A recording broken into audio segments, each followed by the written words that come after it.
Greetings and welcome to the 1/6 Scale Man proudly presents Comic Book Talk with Friends. You know what time it is. It's your boy Leo Rockwell. And welcome aboard, everybody. It's going to be a special evening with a great panel of some of my brothers, my best friends, my family. But straight off the top, I do want to mention one thing. Jedi Kid will not be with us this evening. His mother passed away today. So, if you can, shout out to him. Our condolences, our love, to him and his family. She will be missed.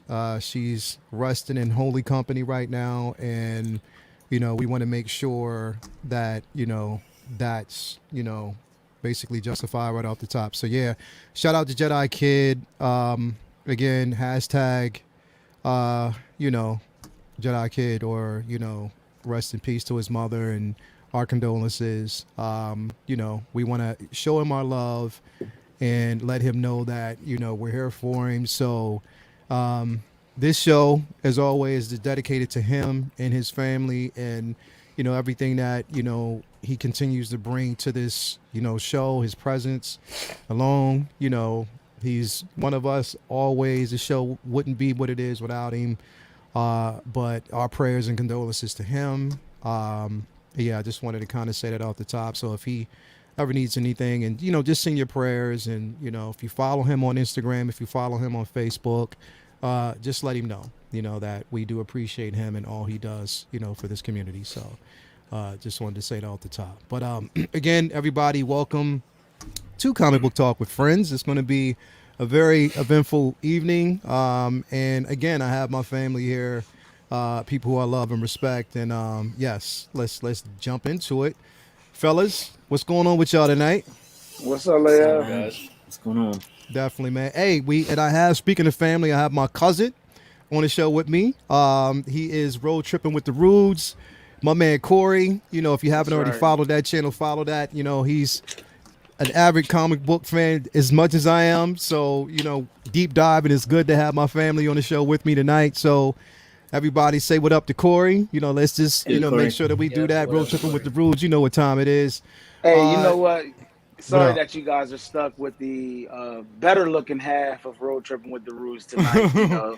The other half is pretty busy. She had a prior engagement, so got you. He stuck with the pretty one out of the group. hey, it runs in the family, bro. You know how that goes. You know how we get down. I was expecting to see just a hand come up and smack him upside the backside of the head. Drag him off the stage. Yeah. You know what time it is. Good to have you here tonight. Joe Lynch, what's going on with you today, brother? Good to have you here tonight. That product that you've been dropping some heat. I'm like, yo, Joe is on fire. Like, he is dropping some crazy heat, bro. And he's like, I'm Joe. I'm Joe. No, I've been working a lot, and I haven't had time to post up like that type of stuff. And those helmets dropped like a couple months ago, but yeah, just trying to find the time. Yeah, man. But you've been dropping some heat, bro. So we definitely appreciate it. I'm glad you're here tonight. It's going to be a great discussion. We have none other than Bucky Naked. 6 Scale said, that name is catching on, bro. We got to make you a T-shirt that says "Butt Naked Santa," bro. Come on, man. Butt Naked Assassin. What's going on with you, brother? I wear that out in public and something might happen. People are not going to be comfortable with their kids walking around me, or with me walking around with my kids wearing Butt Naked Assassin. Imagine me walking down the street with my 2 girls and Butt Naked Assassin on my chest, like. And an OnlyFans logo on the back. I mean, yeah, seriously. I mean, like, look, I live in Boston. You see a lot of shit in Boston, but I don't know about that one. You can wind up on a list. Straight up. But no, man, I've been waiting for this tonight, man. I actually, my wife hadn't been caught up yet, so I just, like, about 2 hours ago, I just watched rewatched the episode 4 with her. Yeah. Because she hadn't seen it yet, so I was like, the whole time, that rooftop battle, I'm just waiting for the mask to be taken off, and I'm just watching my wife instead of, I'm like waiting to see like if she like picked up on it before it actually happened. And as soon as she shot like the electric like weapon, and like the red lightning started going. Her eyes opened up a little bit more. I was like, she knows now. She knows now. She knows now. So yeah, man, it was fun, and I had a really good time on yesterday's Take Your Position live stream with you and John and Jetta and KG. That you guys just crushed it with some crazy poses. And the commentary was dope, so we appreciated you for that. Yeah, you came anybody through who missed that stream, go check it out, man. You will see some really awesome Spidey poses in that stream from yesterday afternoon, man. That was a lot of fun. Yeah, we did some great things yesterday. Again, the show is taking off. I'm so happy that it is. Especially doing what we love to do, which is pose up these figures, man. And like, we have guests. We're going to start to have guests every week, people who want to actually join in and pose up some figures. So as always, let us know if you're interested. Hit us up. Always you're welcome. So it was a great show. Loved it. We're gonna have to get Brendan on it to pose a couple times too. He's going to have to step from behind the mic and get out there. He's gonna have to do a Andre 3000. Let me step. No, not Andre 3000. John Legend. Let me step from behind this mic real quick. So, but anyway, Vinnie, we got you on this show. What up, bro? I'm John Legend. If I get to be next to Chrissy, then I'll take that. Say word. Vinnie, what's up, bro? We got you in the building. Before I give you the introduction, I have to say shout out for this piece. This piece right here. Fire. This right here. This is Vinnie's crescendo. Like, he basically was like, you know what, I'm just going to round out the year with a fire piece. And he did, you know what I mean? Mm-hmm. He stepped outside the crib. The room allowed his presence to be known, and he basically produced this piece. This right here is a piece. Let me actually hold on real quick. Hold on, we gotta do this real quick. This piece right here, Vinnie did this, and this is like, again, Vinnie, some of this is watercolor as well, right? Yeah, all the red is watercolor, and all the detail, the costume, that's all Copic markers. So if you if you have the piece in your possession, you'll see the divots in the suit, like the type of movie type of suit versus the spandex type of suit. Like, you can see all the details in the suit. So that most of that's with markers, but the rest is watercolor. So it's watercolor and marker. Definitely. If you haven't seen, now listen, I'm putting this at the bottom. You see this right here. It's scrolling at the bottom. Follow Vinnie Vincent Dunn Art on Instagram. On there, he has a link to his store where you can get pieces like this. And this piece, Vinnie I told Brendan we got a piece heading his way for Christmas, bro. So I kind of let the cat out the bag, but he doesn't know the other secrets, so I'm just gonna keep that anyway. But you got secrets. Yeah, we got some secrets, motherfuckers. Okay. We ain't telling you everything. So anyway, but I this love piece, the detail. I love the texture in the eyes too. Yeah, it's not just flat. Like, there's life in that. That is awesome. Yeah, this right here is I couldn't. When I saw this, I instantly messaged him and said, you know what, I'm on my way down. He thought I was playing, but I wasn't.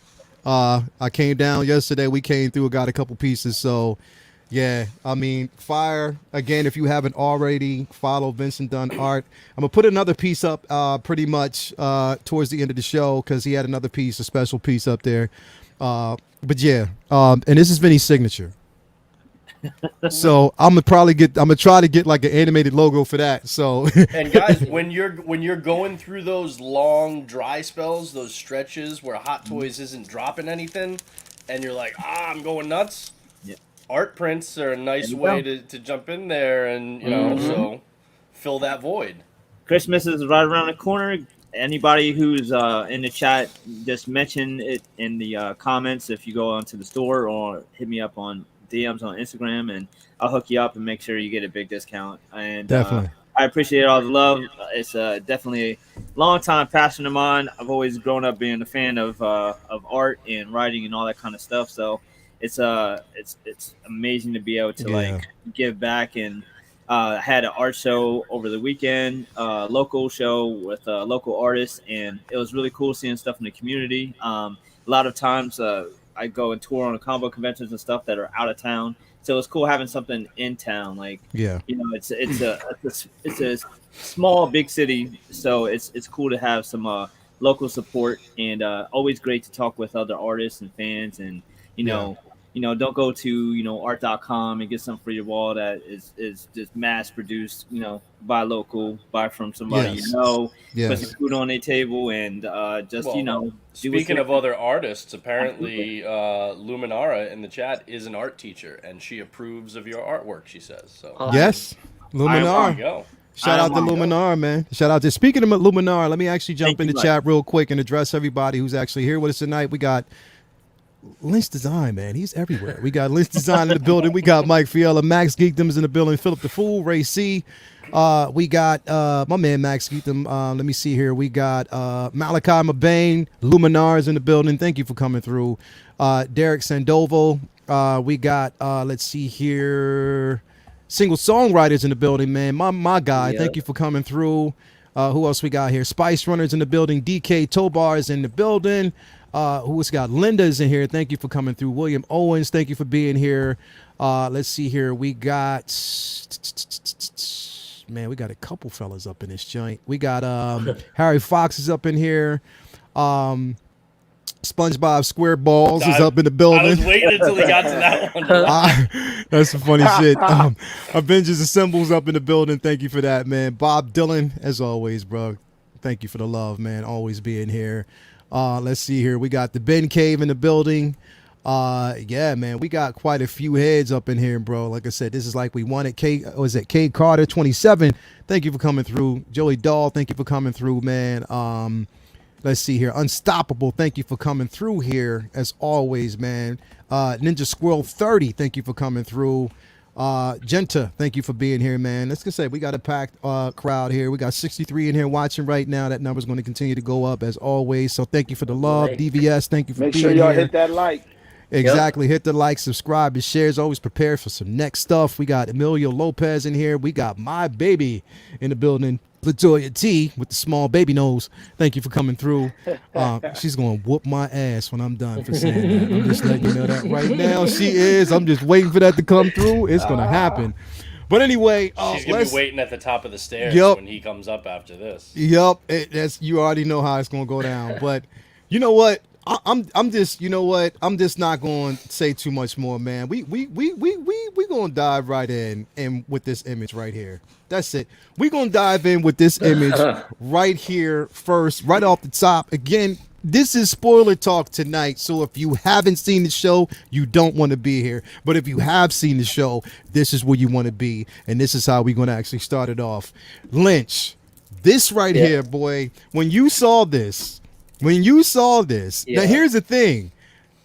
I didn't know that this was featured on, I guess, teaser. A promo or a teaser. Yeah. I didn't know. I didn't see this shit. I didn't see it at all. I never saw that promo, no. Yeah, I didn't see the promo at all. Did you guys see next week's promo? No. Nope. Okay. Don't say he said okay. Well, by next week's promo, you mean Wednesday, 2 days from now. Wednesday. Yeah. I've never seen that either. And I'll avoid it because I can wait 48 hours, less than 48 hours. So, yeah.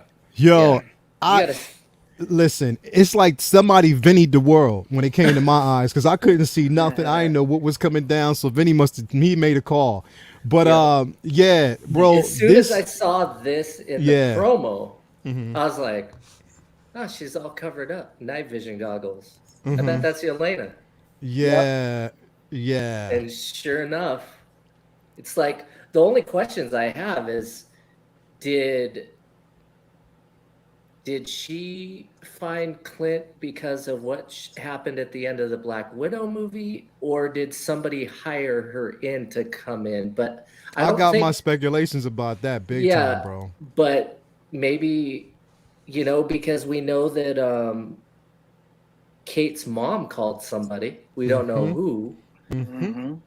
So there's a possibility. But then if it was Wilson, then we would have known that Echo would be aware. She wasn't aware because they fought too. So I'm leaning towards Kate's mom, maybe.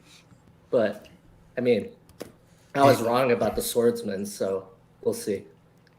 I mean, it's never too late. We don't know how it's going to actually run down. All I know, it was a beautiful scene. And when it dropped, Corey, bro, because I saw your Hey, shout out to my daughter, Skylar Moore, for being here. Thank you for coming through. Like, baby, I love you. Thank you for being here. When you saw this, bro, because I saw you road tripping, and you know that as entertainment as that is, what were your thoughts? Did you know when you saw So just this, or was it something like you was like, wait a minute, what? Like, what was going down? nah, as soon as I seen that, I had a feeling that it was Yelena right Yeah, off the bat. yeah, Yeah. yeah. But my thing is, I'm starting to hear a little rumor where it might not be Wilson as the boss here. Oh, It could really? be What? Kate Bishop's father that died, and he could have staged his death. They're saying that he is the hand behind the thing. That's the rumor. I don't know if that's true or not, There but is it's a rumor plausible. that she didn't kill him, and that was actually him that she was that her mom was calling in that Right. scene, Yep. and it wasn't Fisk. So that's entirely possible. Right. I don't like it. I don't either. It's Straight like up. it's the Mephisto swerve, right? I But I don't don't know if think I Yeah. like that. I I don't don't think like even if that. that is the Extravagant. case, I don't think they were calling Yelena in. I don't Okay, think that they had anything to do with that. Yeah. got it. I mean, the thing is, More it was too Valentina. obvious that the mom, in my opinion, it wasn't the father that she called. I think, yeah, it was Valentina. It was, who Valentina. it was Val. Yeah. Yeah, yeah, That's the only thing that I can actually see. She called in that favor.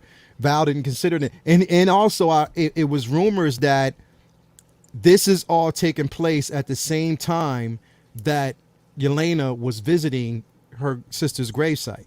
So Oh.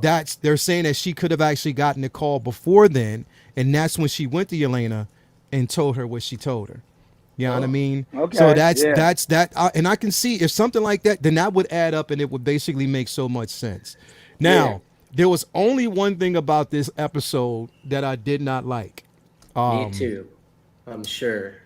They There is no way, no way, no way in hell that they would have got the best of Echo like that, bro.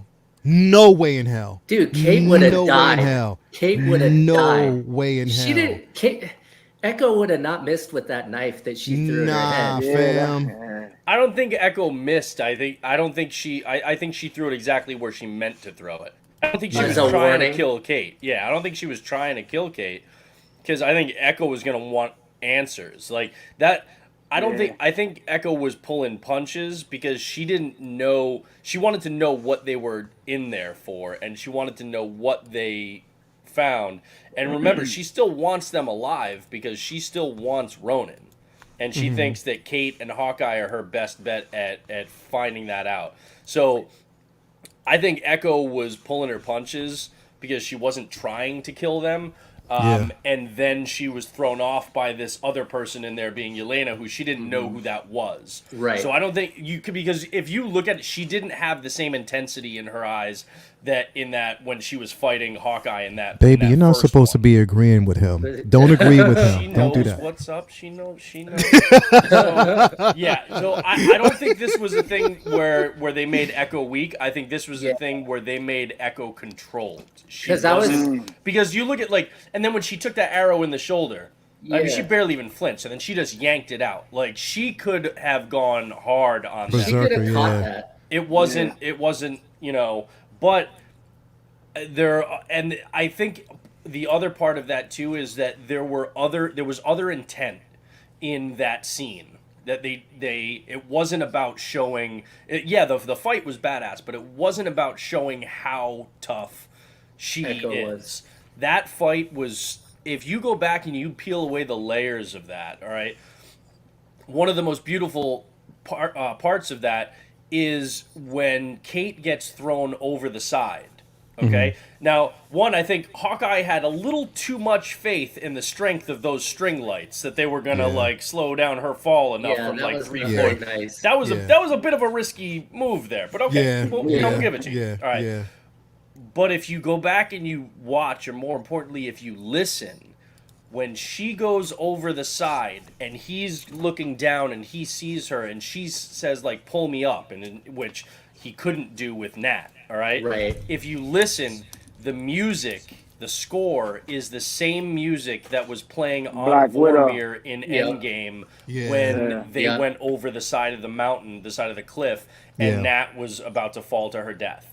Yeah. And Yeah. so that musical cue, it was like he was reliving that, but this time he could let her go to safety rather than to her death, Her like death. Black Widow. Right. And he could try and it was just, and it was really cool because then when Kate comes back up, the arrow that she fires into the ground, like on the roof, that was that flashbang one was the same one that he used to try and stop Nat from jumping off in Yeah. Endgame Yeah. before they both went over. So there are a lot Yeah. of cues, or a lot of callbacks to Endgame and to that trauma that he's still very much dealing with.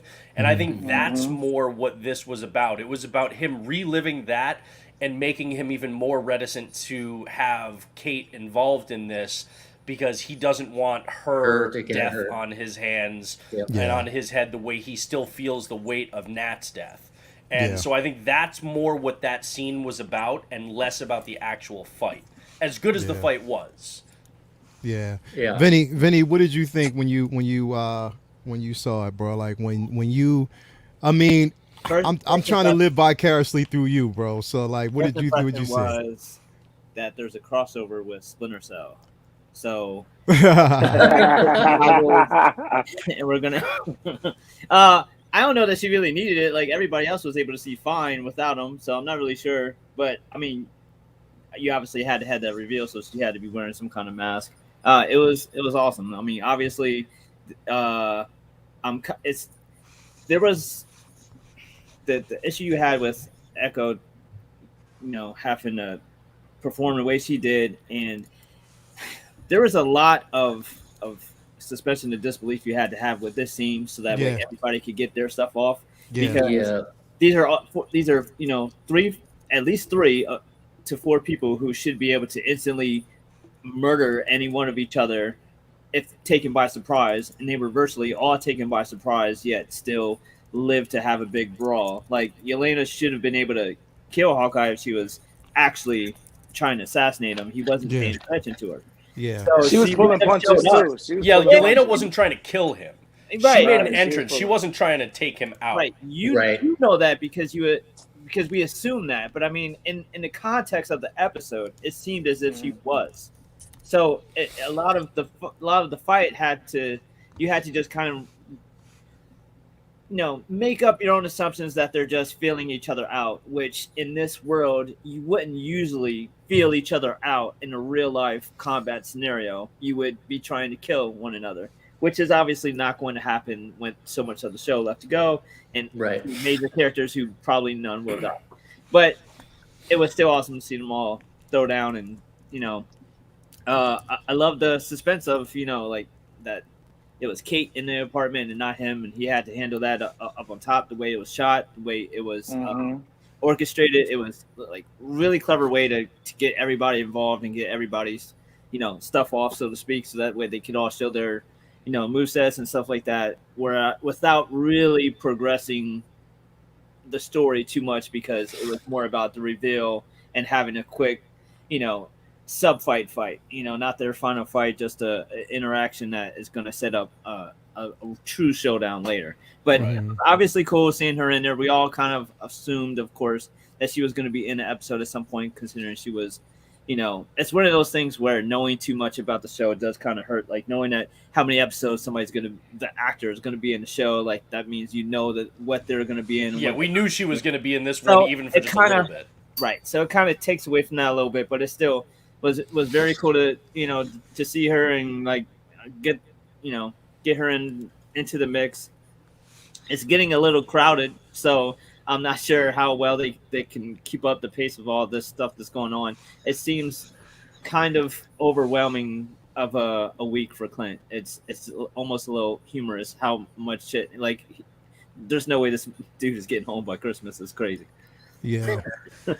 I think what I like though is I think this episode really drives it home, especially like when he's taping like daiquiris to his arms and stuff, and he's got all these. He's John McClane, All right. Yeah, He yeah. is the Should we John talk McClane about- of the 80s and 90s when you had all the action stars were Stallone and Schwarzenegger and so, like all these guys that were just big, muscle bound, impervious, like they were immortal. They were like Greek god kind of like, you know. Exactly. And then you had Bruce Willis coming running around barefoot, you know, Right. in a wife beater with zero muscle definition to speak of, right? And he's taking out bad guys, taking out terrorists left and right. Yeah. Hawkeye is the he's the guy who's not he's not a superhero in his mind. Like, and that's one of the things that I really loved about the scene when he's finally talking about the shot he didn't take, and we realize that he says he's like, I'm not a hero, I'm not a superhero, I was a weapon. I was just pointed by the right people at the right time at the right targets. But he doesn't view himself as a Captain America. He doesn't view himself as an Iron Man. He doesn't think of himself as a hero. He thinks of himself as a weapon. And that translates a lot to the baggage that he has because of Nat and things like that. But again, it also shows he's the everyman of the Avengers. And that's exactly what Matt Fraction's whole run was about his life just when he wasn't avenging. But it's that he was a regular dude. And he bears all the scars and all the physical things that Thor and Cap and the rest of those guys, Vision and stuff, they don't have that aftermath. And he does. And this show has done a really good job of humanizing him and making him a lot more interesting. Yeah. I agree. Okay, so I want to talk about something really quick. I'm going to start with you, Hell yes. Corey, first, because I have my feelings on who she really is. I think we all do. And I hope I'm right. And I hope I'm right, because this particular character I have been wanting to see on film or on live screen, and it makes so much sense to him as a character. And I don't know if they actually hid the alias or however it is, but I think she sort of somewhat showed her hand in this last episode. You know what I mean? We've already seen that character, though. Yeah, it's like she's shown. Well, we have, but not in live action. And I think they're kind of we have in live action. I mean, live act, but not in television. And I think that's why exactly. So this I think is gonna wipe that out. Yeah, and I'm hoping it does. Corey, yes. You hearing the exchange and the conversation that she basically had with Clint, you know what I mean? About the Rolex. Yeah, and it wasn't even just basically about the Rolex, because she was asking, was anything else taken? Right. So there must be something of value, not only just to the watch itself. And remember, he said that the Rolex belonged to someone he worked with. They didn't specify who. And the first person that everybody thought when that was mentioned was Tony.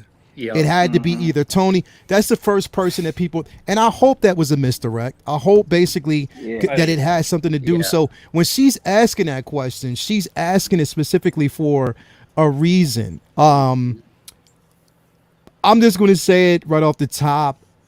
I'm hoping that this is Mockingbird, bro. Yep. I hope it is. Yeah, I hope she is Mockingbird. And even if we don't see her as Mockingbird, I hope it makes references to it.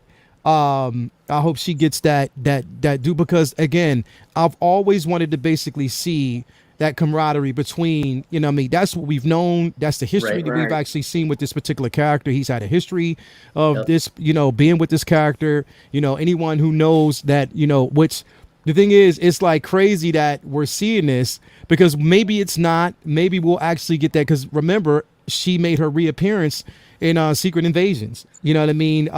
You know, after being, you know, dismissed for a while and hidden. So, and I think that was basically, that run was to a revamping on heroes that were long gone, long forgotten, that, you know, they just brought them back.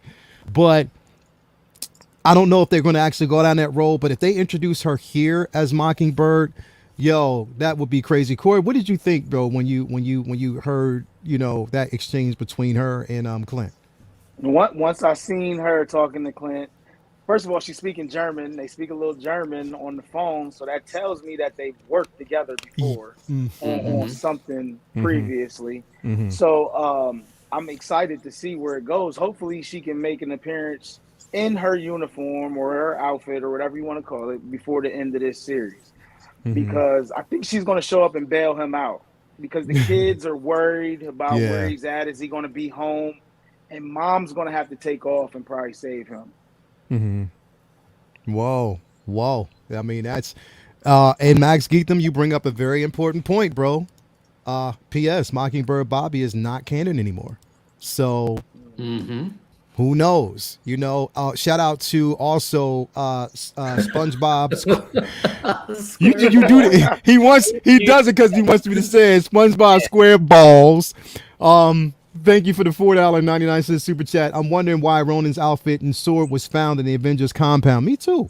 Exactly. I mean, that's left the it thing. behind after after the battle at Endgame. 'Cause Yeah. he wasn't wearing it when he flew back to the farm and like met up with his family at the end True. of the movie. He He was wasn't already wearing wearing- that outfit. Yeah. So True indeed. True indeed. Vinny, when you heard this exchange, bro, what were you thinking at that point, man? It kind of shifted the dynamic from a wife who is used to her husband taking work home with them and just pillow talk to maybe possibly that she's more than just a military wife. You know, it very very much so seemed like there was more to her than just a very open-minded wife who at the beginning of the show was almost surprisingly like, don't worry about it, this is more important, which goes against every annoying trope of, you know, who cares if the world needs saved? The kids need a bedtime story. It's like, you know, it's like that gets old. You know what I mean? So it was at first I thought it was just that they were trying to get away from her being that kind of wife to this episode was it made it very like hinted at that she might have some kind of, you know, this might be some Mr. and Mrs. Smith type shit going on. Yeah.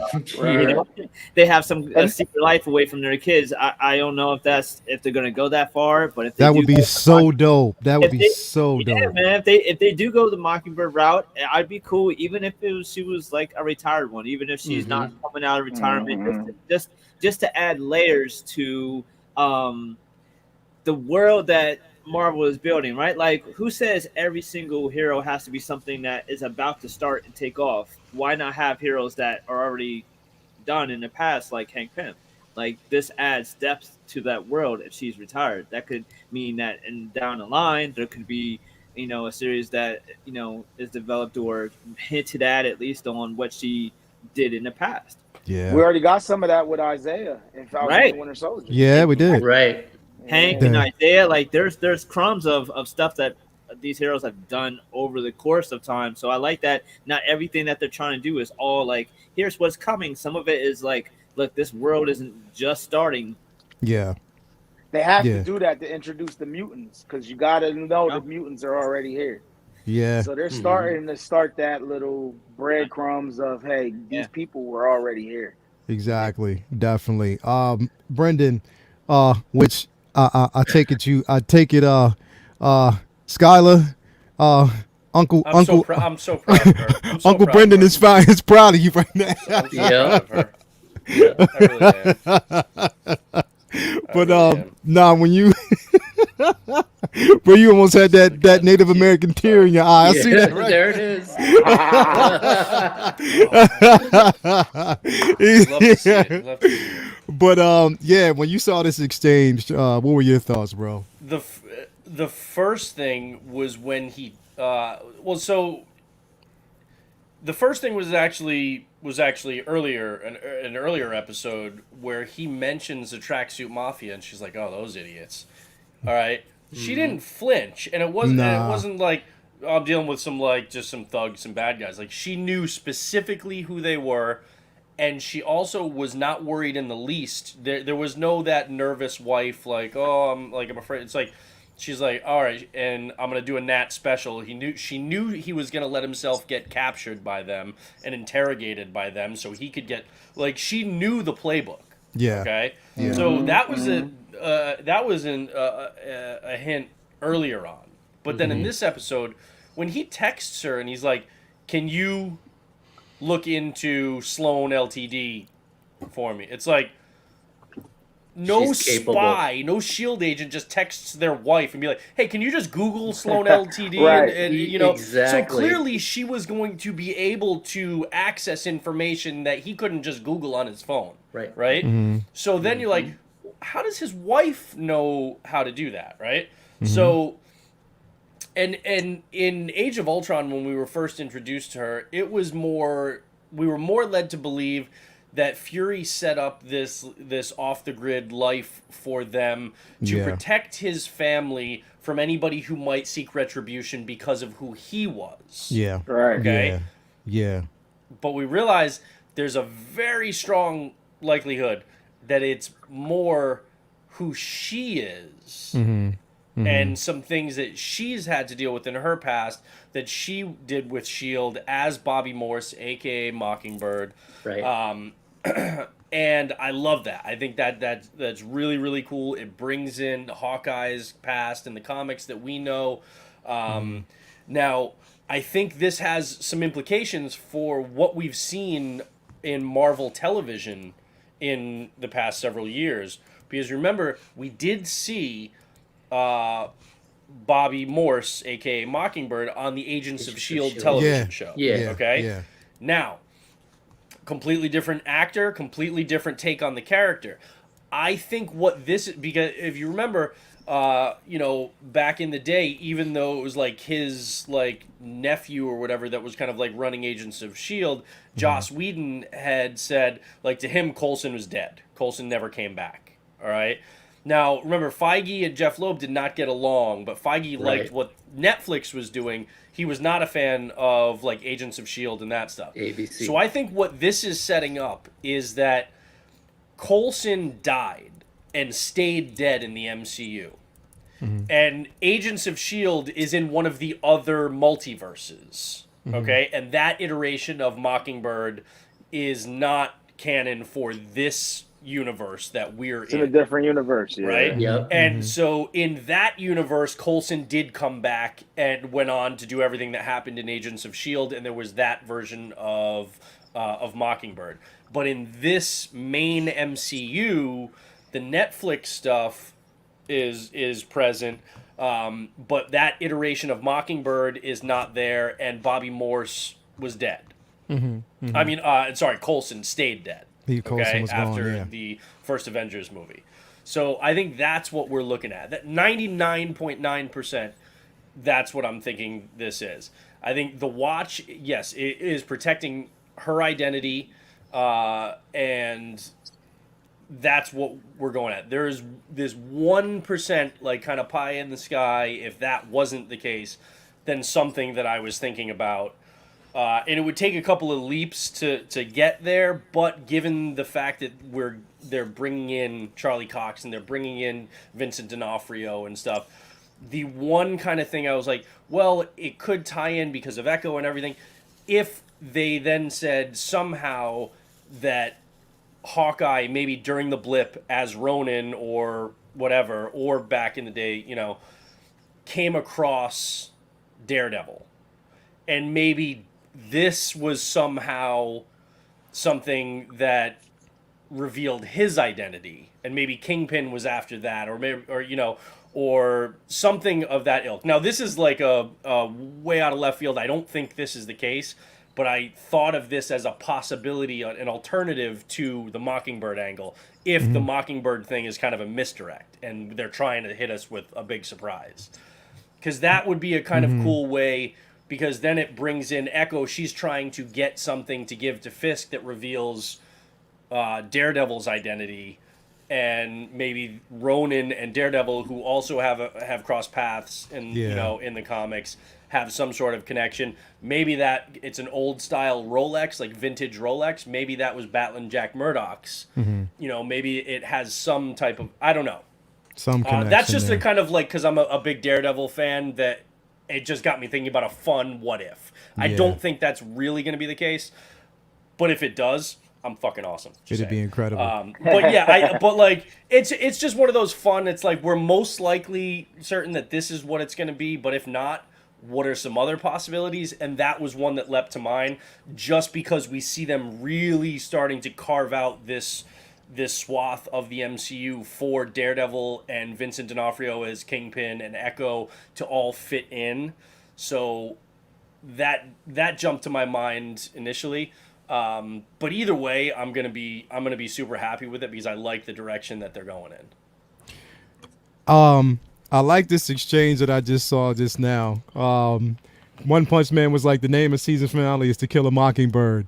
Max Geekton was like, no way, really One Punch? He was like, in my head it is.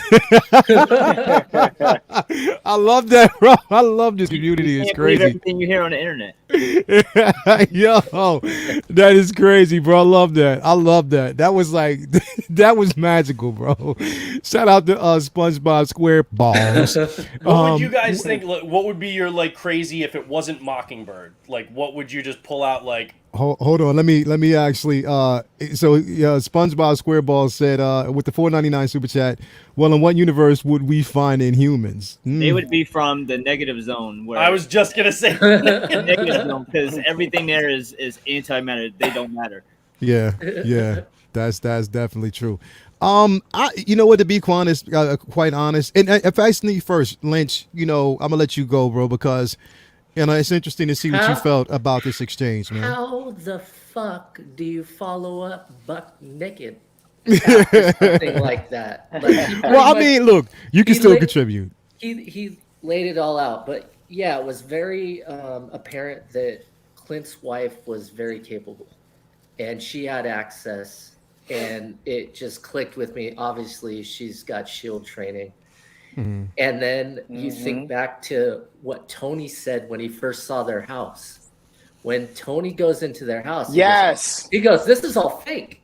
He goes, "This is a SHIELD safe house. Yeah. Hello, little agent." And he's talking to the kids. Yeah. And he's like, this is all fake. This is, so you think about that. Mm-hmm. And then you think about like what Clint said about the watch. Mm-hmm. He goes, it can expose people that I worked with and people that I care about. Yeah. And so that there's a lot of information on that watch. Mm-hmm. And then which leads me to believe that it could be her watch. Yeah. And do you think there's some sort of tech in it, or do you think it's just like an inscription on it or something that like reveals? I personally think there's some tech in it that can expose them. It's like every agent, every agent had this watch or a version of it. And then with that, you're like, she mentions the suit. She goes, well, I thought the suit was gone. And then Clint goes, well, activate the tracking. So she knew how to find the watch with the tracking device. Mm-hmm. So why would they be tracking it? Like that specific thing, right? Yeah. So it's got to have a direct tie to something that was really important to them, meaning her, I would think. Right. Yeah. And then my mind goes to what Clint said about the suit. He goes, that suit is tied to my family. Mm-hmm. Mm-hmm. And I don't think he was talking about, this might be a reach. I don't think he was just talking about himself. What if Mockingbird was in the Ronin suit and killed Echo's father? Ooh. Or at some point was in the suit? No, because that happened during the blip, though. She was gone. Oh, Tracksuit Mafia? Well, like when Echo's father was killed, that was during the blip when Ronin was still active, and Laura, aka possibly Mockingbird Bobby, she was gone at that time. What I propose did they real quick? Did they say that? Did they say that happened during the blip? Because the thing is, because Ronin was only active during the blip. But that's what we saw. But they didn't they didn't say whether or not during the timeline that because the suit was missing. So they didn't say during the timeline that it was during that time that he actually had the suit. So it could be a possibility that someone else had that suit. My reach is that we have several people tied to this suit in the comic book lore. Mm-hmm. Mm-hmm. My thing is they wanted to introduce Bobby as Clint's wife. This is the reason that she's in hiding, is that she was actually doing some of this shit in the day in the suit, because it might make sense that this Ronin suit has been passed around a little bit. Well, I would love for Echo to find out who it was who was really wearing a suit via watching them fight without it. Because what if someone has a sword and is putting in work in the show at some point, and she's like, "Hold up, that's Ronan's moves, and it's not Hawkeye that she's watching." Right. Do you What think, if it's a do you swordsman? think it was Ronan that Right. killed her father, or do you think it was the swordsman in the Ronan? I think it was Jack. I'm thinking it's the swordsman. So I'm thinking at some point, Yeah. see the swordsman with Ronan's sword, and she's going to see the fighting style is different than how Clint is fighting. And does it benefit Jack and his company to be laundering money and then be partnering with Kate Bishop's mom? How does that benefit him? And then how does that like work with the tracksuit mafia and that whole circle? You know what I mean? Because there could That's be an some interesting story. thing. It's There a could lot be a to wrap story up there. in 2 episodes. I can tell you That makes sense when you think about it, though, because now you remember the Kingpin had Echo's father assassinated in the comics, Right. okay? Right. And Jacques, the swordsman, and his company is laundering money for the tracksuit mafia, which is run by Echo and then Kingpin above Right. her.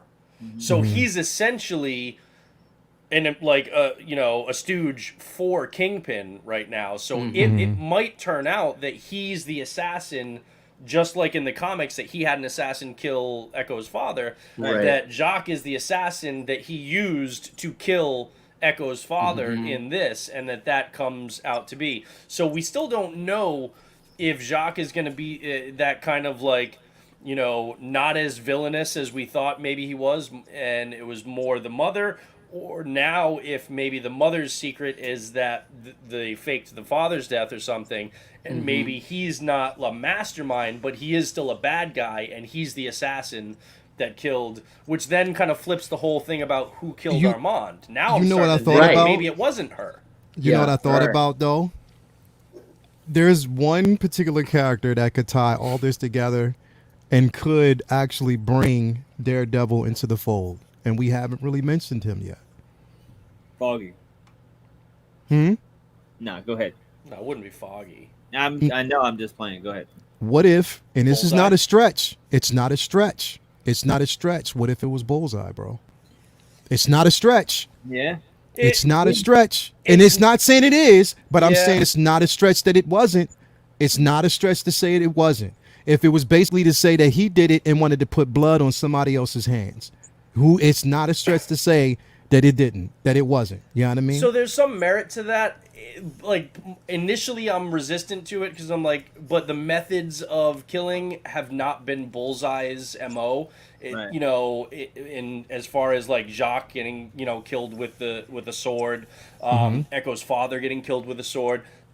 But Bullseye has actually mimicked Daredevil and other characters in the comics, and this is where we kind of see how much of the Netflix universe is being molded into this. In the third season, the character that is Bullseye, he did pretend to be Daredevil and fought as Daredevil rather than just using his traditional Bullseye kind of MO and skill set.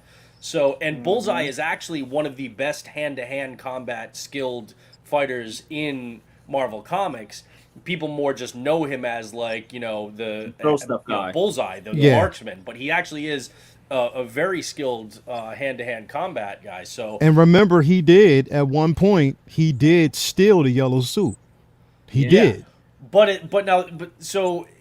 So that could track with him like stealing the suit and pretending to be Ronin, because he's done that in the comics and stuff before. He did it in the third season of Netflix, Daredevil. But the question is, if we're bringing in Charlie Cox and we're bringing in Vincent D'Onofrio, are they just playing this universe's version of those characters, or are they the actual Netflix versions? Right. And what happens to that Netflix version of Bullseye? Is he the one who's coming in if that is Bullseye? I do feel like at that point we might be, like Vinny was saying earlier with all the characters, that the show might get overloaded with too many characters. And again, I'm not saying that is him, but I'm just saying it's definitely not off the table. It's not off the table to say that it is a high possibility. Aaron Logan, shout out to you for the $4.99 super chat. He said discussion makes me watch Hawkeye twice. That's awesome. He said, Leia, I would love your opinions on the new Crimson Reign.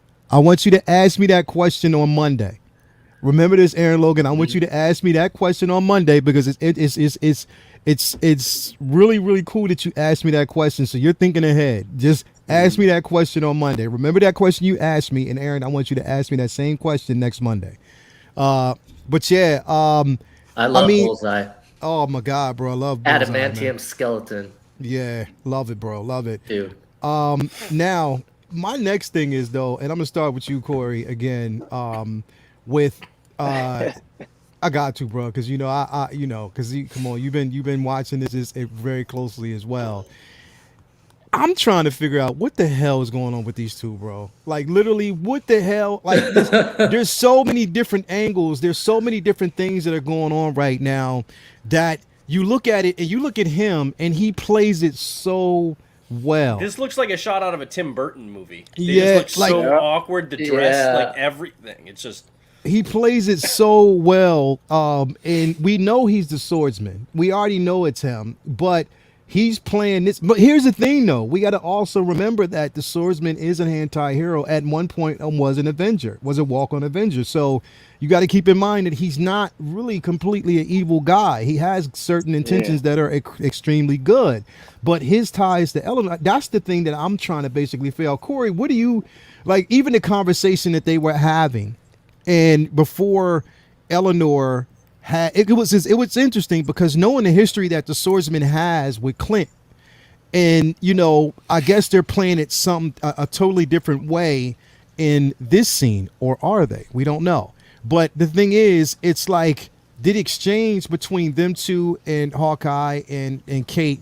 It was just like, it was eerie. It was real weird. It was really, really, really, really, really weird. You know what I mean? And it's sort of like, in a sense, the way I think, there's no way in hell that the swordsman did not know that Ronin or Hawkeye would take that sword. There's no way in hell he didn't know. Yeah. And I think that it was certain things were done purposely, especially where the sword was.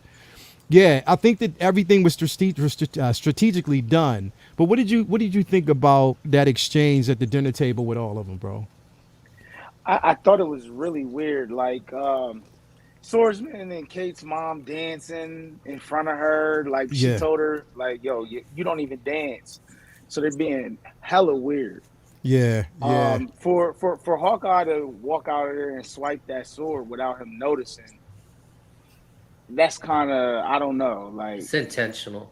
Yeah, like they did that on purpose for sure. But I know they did. I think it was also to sell Hawkeye's ability too, like to snatch that. It was like his shield training. He's a spy too. So I think that was. I don't think it was to like say like that they let him do it. I think it was more to show another of Hawkeye's skill set, just like Black Widow had and stuff. That we didn't really see a whole lot of dexterity or a whole lot of different skills coming out of Hawkeye other than archery when it comes to the movies.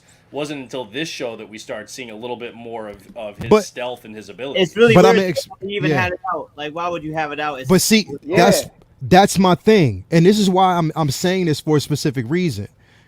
They, and like Kate's mom, Eleanor, like she said, Kate has been obsessed with Hawkeye from the very beginning, and that's when he saved her life, which she hasn't had that conversation with him about yet.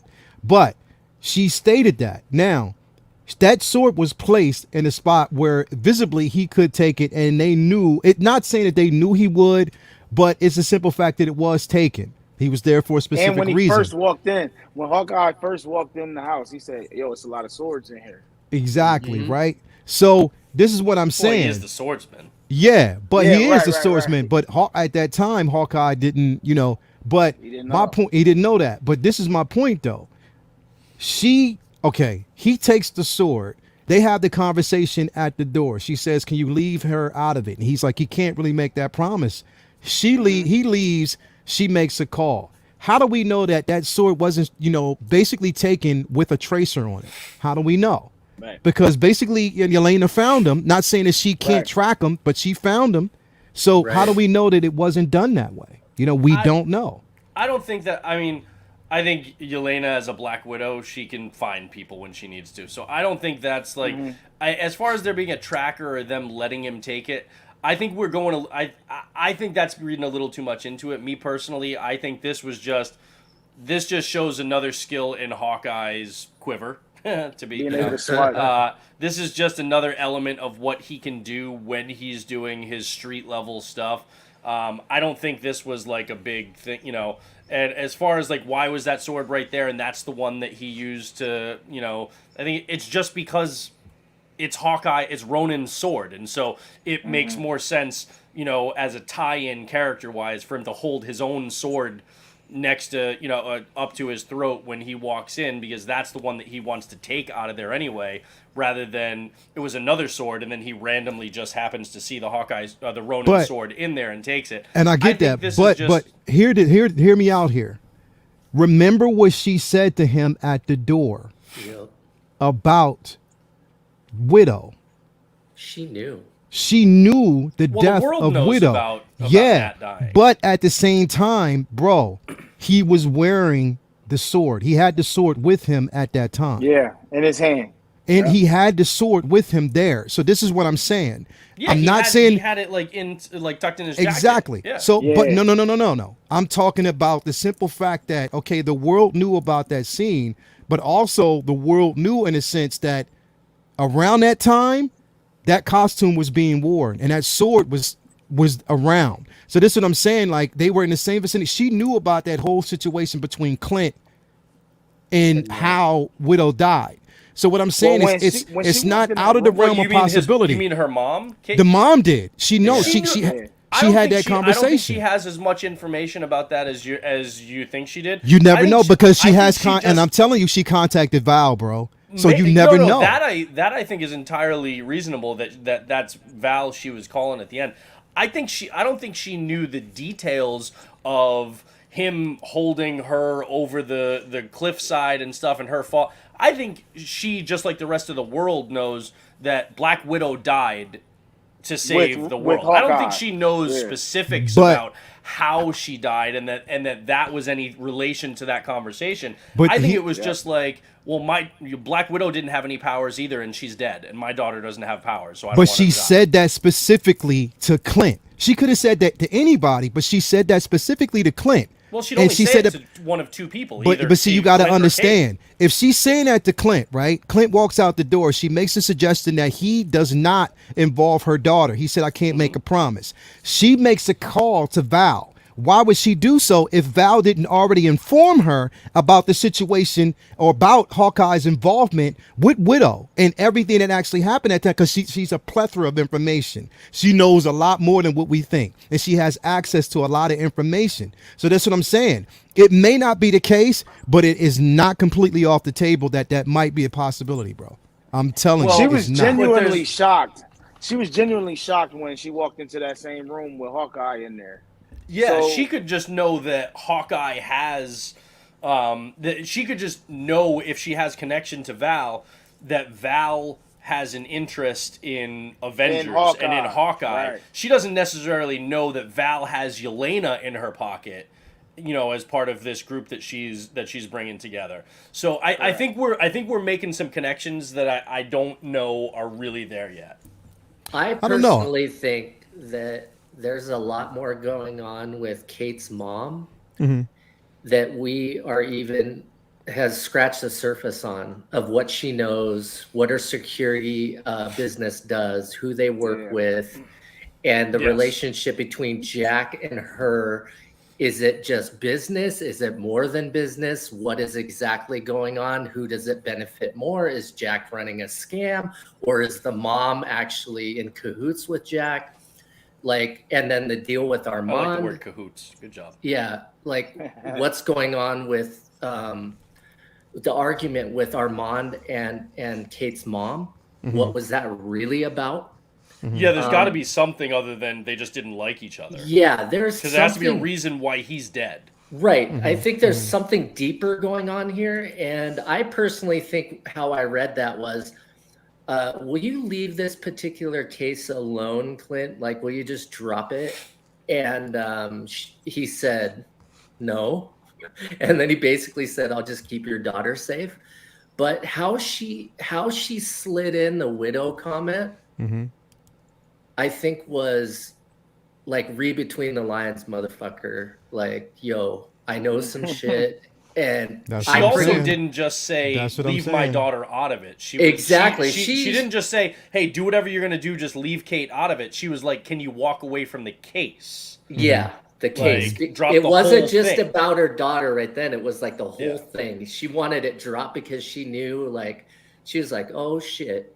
I also The don't Avengers think. involved. I also don't think Yelena is there with the mission of killing Hawkeye. I don't think like she so wants to either. maybe get some shots in on him.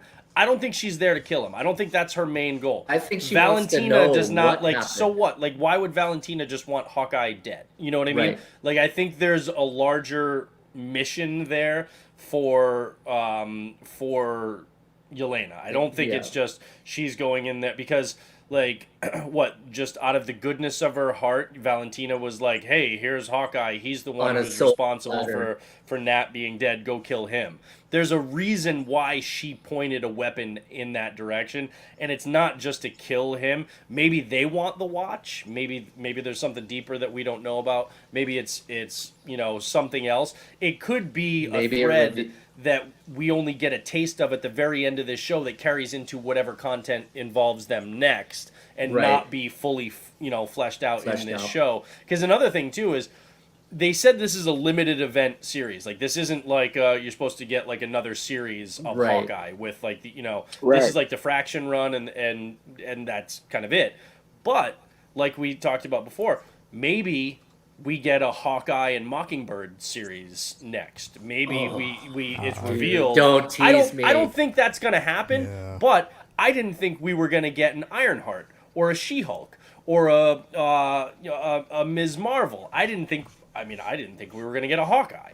So anything is nobody thought we were gonna get an Echo, right? Yeah, If we I get an don't- Echo, then there's entirely a possibility that we could get another Hawkeye series with him and Mockingbird, or another don't series think with that's gonna Kate drop. and one of the Young Avengers. Or does that pick up on Secret Invasion? Do we get Yeah. can we get more of Absolutely. Clint, It could just Clint lead right into and that. his wife's story in Secret Yeah. Invasion? So it could be Hawkeye and Mockingbird showing up in Secret Invasion. There are a ton of things that can happen. The bottom line is we never thought we were going to get half of these shows or more. So Right. I don't think there's anything that's off the table at this point. I think. Yeah, what you gonna say, Vinny? I think it's pretty much settled that Kate's mom is Mephisto.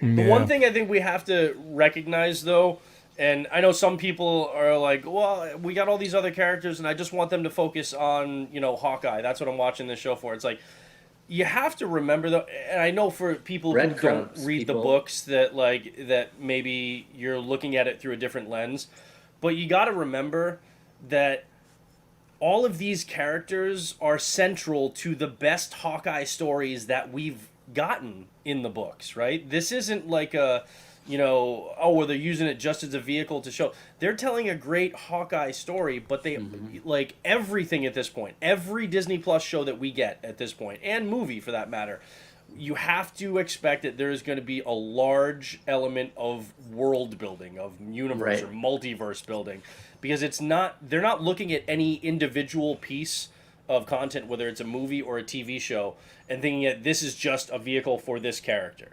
They're using it to bring in other characters. Yeah, they're planting seeds, They're for using sure. this to bring in Blade. They're using Their this formula to bring is in to make Moon Knight. sure you don't feel like you can miss any show or feel like you're going to miss out. They are literally trying to create Marvel Comics on screens. Yeah. That's what they're trying to do, and I think they're doing a really good job of it right now. But so you got to understand, it's like, look, especially with somebody like Echo, who has such massively strong ties to Hawkeye / Ronin, to Daredevil, to Kingpin, you're gonna get those characters. I think we've still gotten a great amount of Hawkeye stuff, but you are going to get those other characters. And that's the way it's gonna be. And I personally love that because it gives us interconnectivity where you want to follow from one thing to the next. Yeah, So- we've gotten some really good Hawkeye stuff we never would have got. Absolutely. Absolutely. Yeah, it's just going to be interesting to see how they're going to squeeze the remaining, because I think basically the last episode, how good it was, I think there was room to kind of, add more in, take a little bit out. You think these episodes will be longer? They've last two? I don't know. They've hope so. made that assumption before, and I don't know. Like I said, I think that they said normally like the longest running has been like maybe 55 minutes, or something like that. We don't know. But that's so like an it'd be extra interesting 12 to to see. 15 minutes over what we've had Rumor- so far. You can do a lot with that. Based on the directors and the writers, though, they did say that this next episode is one of the things that's going to break the internet, and that's basically something that they're saying.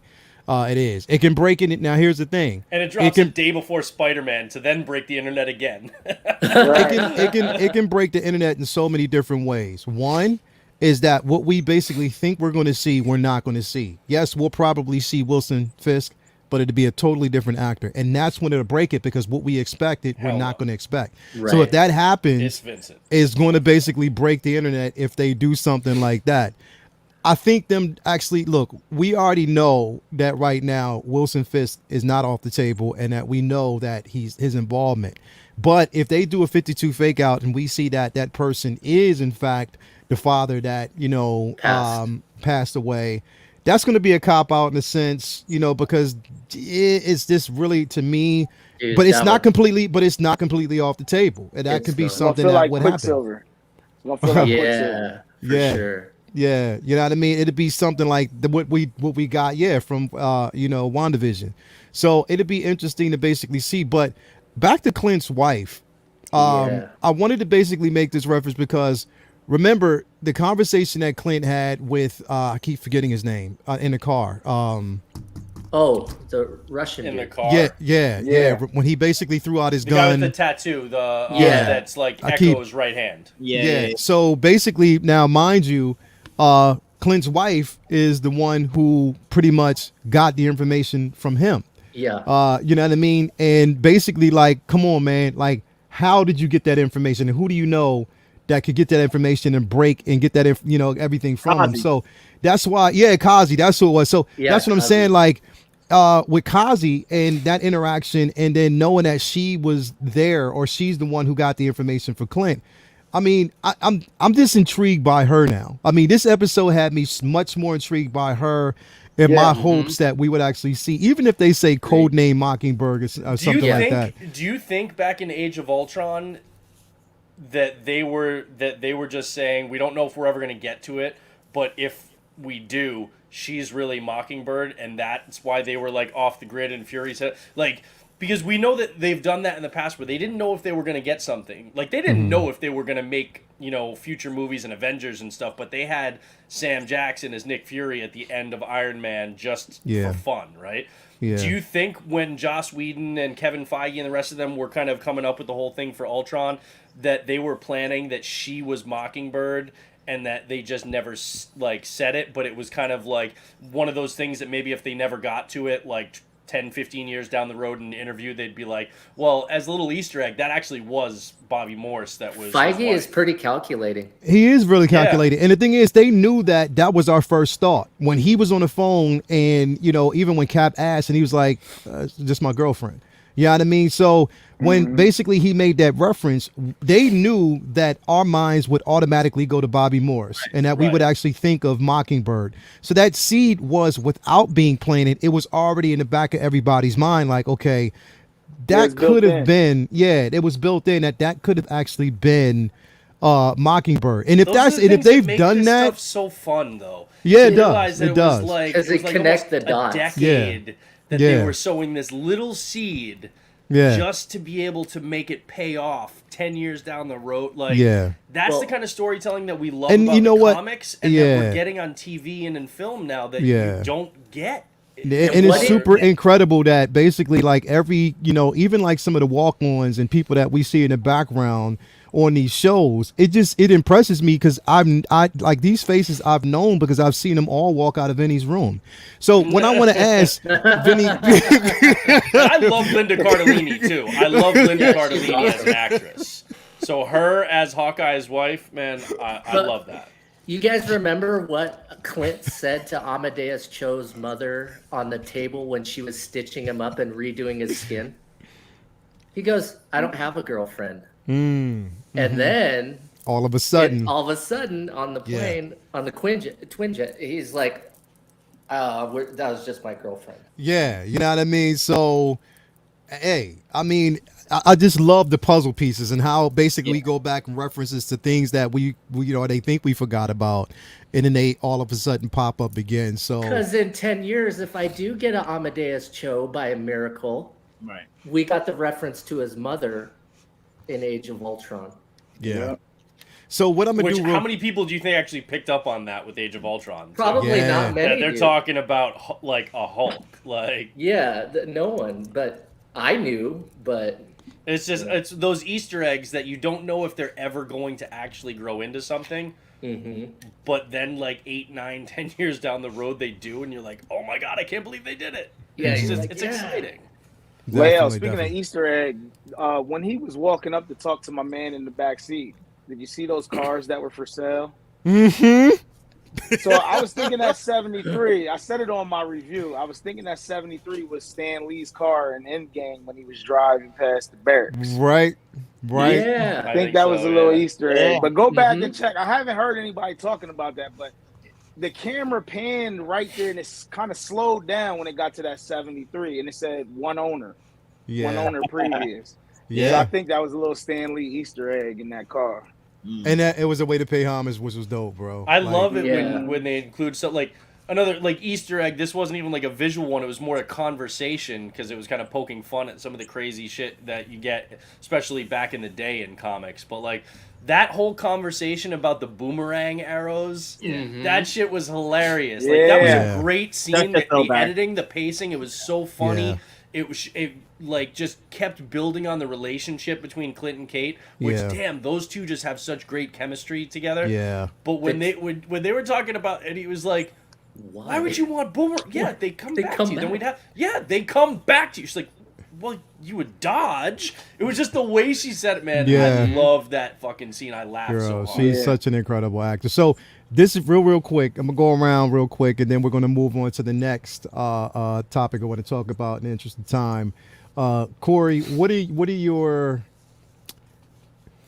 and we can do this with Vinnie on here because it's not nobody knows what the hell's gonna happen, so we can all just dwell in the Right. realm of speculation. So, Yeah. what do you think? What do you think we're going to get out of? Because like I said, they're saying that this is supposed to be a huge episode. What do you think we're going to get out of that, bro? I think, well, first you're going to find out Kate's mom is probably working for Wilson. I think she works for Fisk somehow. You know what I mean? So that'll come out in that episode. It got to be Vincent in the fat suit for me as Kingpin. He got to show up Yeah. this episode. I think we're going to get an end credit scene as well. That's going to really, I think that's going to be the part that's going to break the internet. It's going to be the end credit scene for the final episode. Okay. Whatever that may be, I don't know. The realm of possibilities are endless. Endless, definitely it is. Vinny, what do you think we're going to get out of this episode, bro? I think we might get a Kingpin reveal before it's all said and done. I was kind of hoping that they would say that to push her show, but more it makes sense that they push it by having him actually appear in the show to set up Who? Kingpin. Yeah. I would like to see like what I mentioned about Maya seeing Jock fight and seeing that the technique is similar, because she just assumes things, but I feel like that would switch up her perspective, and I think that if she sees him fighting with the sword and puts 2 and 2 together, like that's the movement, and that's what she can expect very easily. I'd like to see that. So to rehash that, I'd like to see that on there, and I'm not sure what else to expect at this point. I'm just hoping for more of the same, what we've been getting, because it's been just amazing, and so I'm not sure what else to expect but that. So we'll see. Joe, what do you think? Since I've seen the promo for the next episode, I'm not going to get into that, but I did want to mention some things that were kind of special about this episode. Mm-hmm. And one being that there was some great teaching moments passed down from Hawkeye to Kate. Yeah. I was gonna wait to see if you brought it up because I want. Yeah, because like, you know, she's like, I'm trying to make a plan. You're supposed to come up with a plan. And he goes, I don't do that, you know. And then just teaching her how to flip the coin. Yeah. And then being on the rooftop, and then she goes, we need to be higher. We need the high ground. Mm-hmm. And he goes, Kate, it's not always, you're always about the highest position. And she goes, yeah, that's why I said it. And then he goes, well, I'm thinking about the exit. I want the easiest, clean exit. Yeah. And this is the perfect location with my sight lines. And he's explaining to her as they're going along. He is teaching her. Yeah. And then he also told her, hey, kid, good instincts. Jack. Yeah. He's laundering money for the tracksuit mafia. Good instincts. Yeah. Like, there's a lot of great teaching moments there. Yeah. And then within the coin flipping scene, the eulogy of Black Widow. Yeah. And the music playing, Black Widow's music playing while Clint is talking about the shot that he didn't take is the best one. Mm-hmm. And explaining that she was the best of all of us. Yeah. Right. And My point. My fault. Go ahead, Jeff. oh, I was just going to say, for me, that was a great emotional tug because you could see in his eyes how much he cared about Nat. Yeah. And how he didn't want to take her out. He was ordered to take her out and he couldn't do it. He had a feeling. He went with his gut instinct that she wanted out. Mm-hmm. And he saved her just like she saved him. Mm-hmm.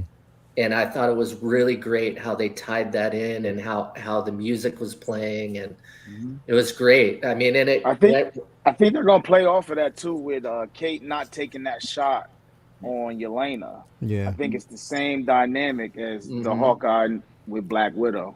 Because he did mention it. She said, what was your best shot? He was the shot that I didn't take. Joe, So- that scene right afterwards, right? That music that they had planned for during that question, right? Yeah. After that, she goes, "You're the Ronin, aren't you?" And the bass dropped. It went from that crescendo right down, and you heard this low rumble bass, and that was probably one of the most interesting score segments of the entire show so far. It was perfectly orchestrated. It was so well done. It was like a punch in the chest, like like that whole scene, that whole conversation, because it was like all this light stuff, the quarter and all that good stuff. Yeah. It was like, okay, this is no jokes. This was a real hard too. Right. And sitting there, all that emotion. They didn't just wrap it up with, oh yeah, sorry about Natasha. No, it was like, motherfucker, you're the Ronin, aren't you? Like I'm learning. I'm learning you, just like you're learning about me. Like exactly. But Kate didn't feel no type of way about it. Man, She was like, she kind of understood. She was like, oh, okay, Yeah. And the respect there for him to answer her. Yeah. Yeah. You know what I mean? Yeah. He could have said no and waited till she found out on her own, but he respected her enough to answer her honestly. And it tied into the scene where they get questioned by her mom. Right. And it's like, oh, he tells you won't get anything out of him. He doesn't say anything. Right. But I get everything out of him, actually. Yeah. Right? Yeah. So he goes, she's actually my best friend and my partner at the same time. He's like, no, not really. I wouldn't consider you a friend. and then they get back to the house and she brings the movies and like, hey, you were supposed to have a movie marathon with your kids and your family.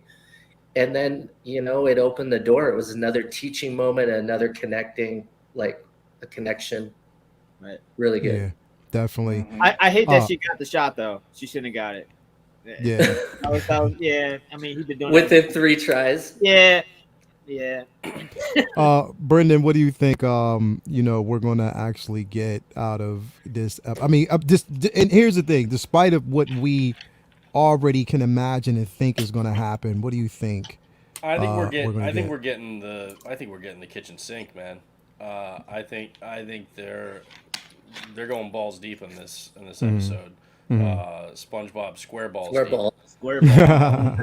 They're and and I for a few reasons, but one, I don't think there. I think there will be like one or two like significant surprises or reveals in the final episode. But I think the final episode is going to be that crescendo. I think it's going to be that. I think it's going to be rapid fire. I think there's going to be a lot of action, a lot of stuff going down, a lot of resolution to what we're getting. So I think we're getting a lot of those big mysteries either completely explained or for the most part revealed in this penultimate episode. So I think we're gonna get something more concrete about the swordsman. I think we're going to find out exactly what is on that watch and whether it has a tie to Bobby Morse. I think we're gonna see the Kingpin. I think we're going to, if not learn everything about and maybe even see Valentina, I think we're going to get a better sense of what Yelena's role in all this is and why she's there. Yeah. I think we're going to get most of those. Maybe one or two of those are pushed into the next episode. My guess is there's also something coming in that final episode that we have no fucking clue about, that we haven't even fathomed, that we haven't even talked about.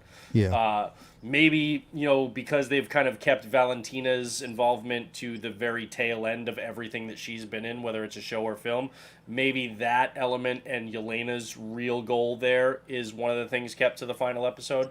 But I think we're going to get a lot of those things I just mentioned in this next episode. I think it's going to be just like punch after punch after punch.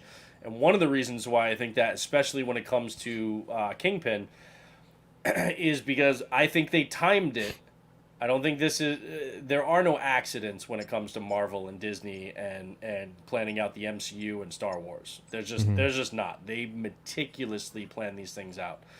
I think we're gonna see Kingpin on Disney Plus on Wednesday because Thursday, and maybe even because there's literally they're having the premiere out in LA tonight. I know some people who are actually at it.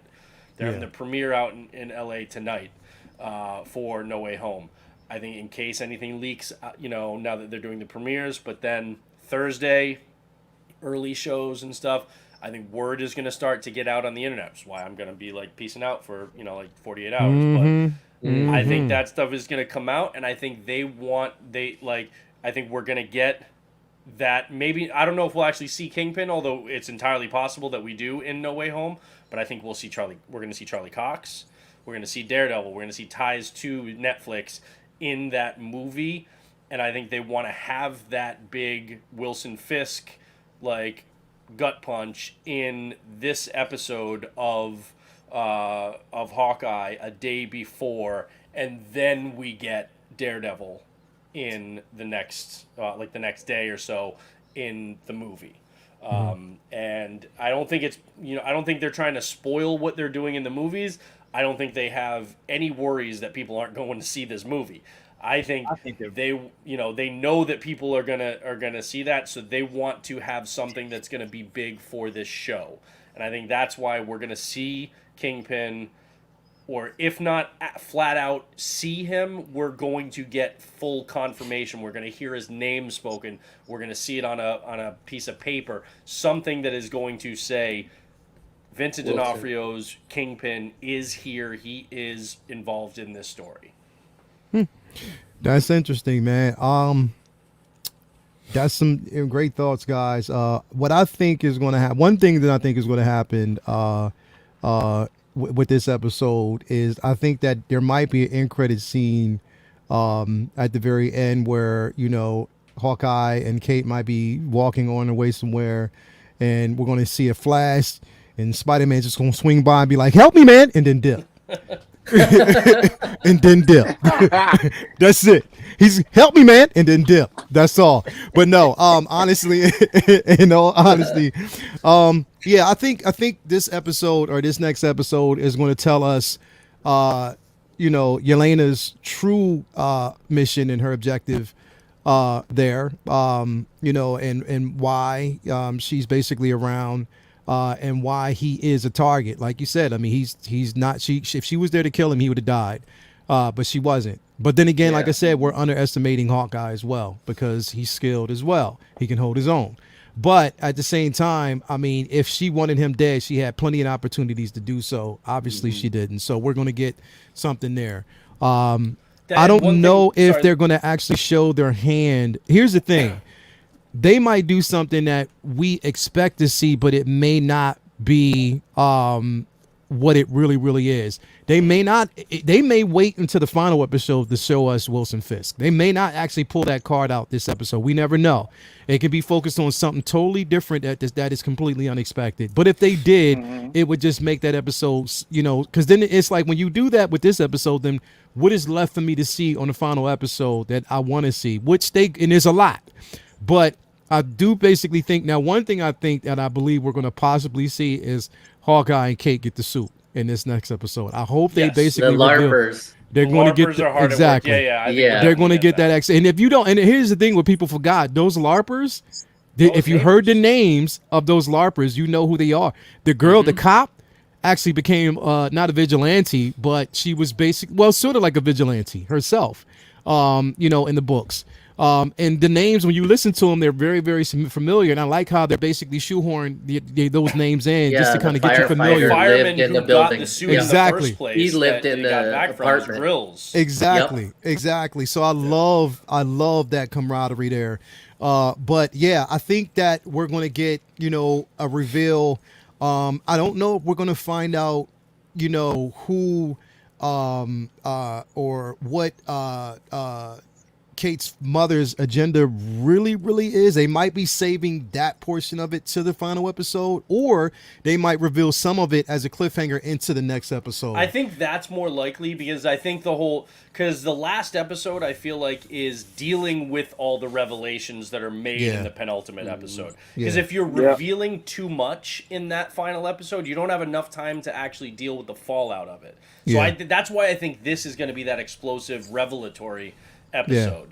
Could be. So I had seen a couple of streams, from some other people doing reviews and roundtables about the show and weekly, and some of them were thinking that like Hawkeye didn't like actually know who Yelena really was. Like he knew it was like a Black Widow that was. He knew it was a Black Widow. He knows who she is. I guarantee you, he does. One, he did his homework on Nat back in the day, okay? But the other thing is, remember, he thought he was fighting Echo. He thought Echo was wearing a mask or something. So he didn't recognize her from the outfit, all right? It wasn't that. When the mask was pulled off and he looked at her face, he knew it was a Black Widow assassin. Yeah. So I fully believe that he knows that that's Yelena. And the electricity tech. The electrocution tech. Yeah, that was a reveal too. But honestly, but it was also different than, if you look at it, it was actually very different than the style that Nat used. Yeah. So I like 100%. I think he knows that that's Yelena. And you know what I loved about this episode? That's why he wanted to get Kate out of there so much, was because of Nat. You know what I loved about this? The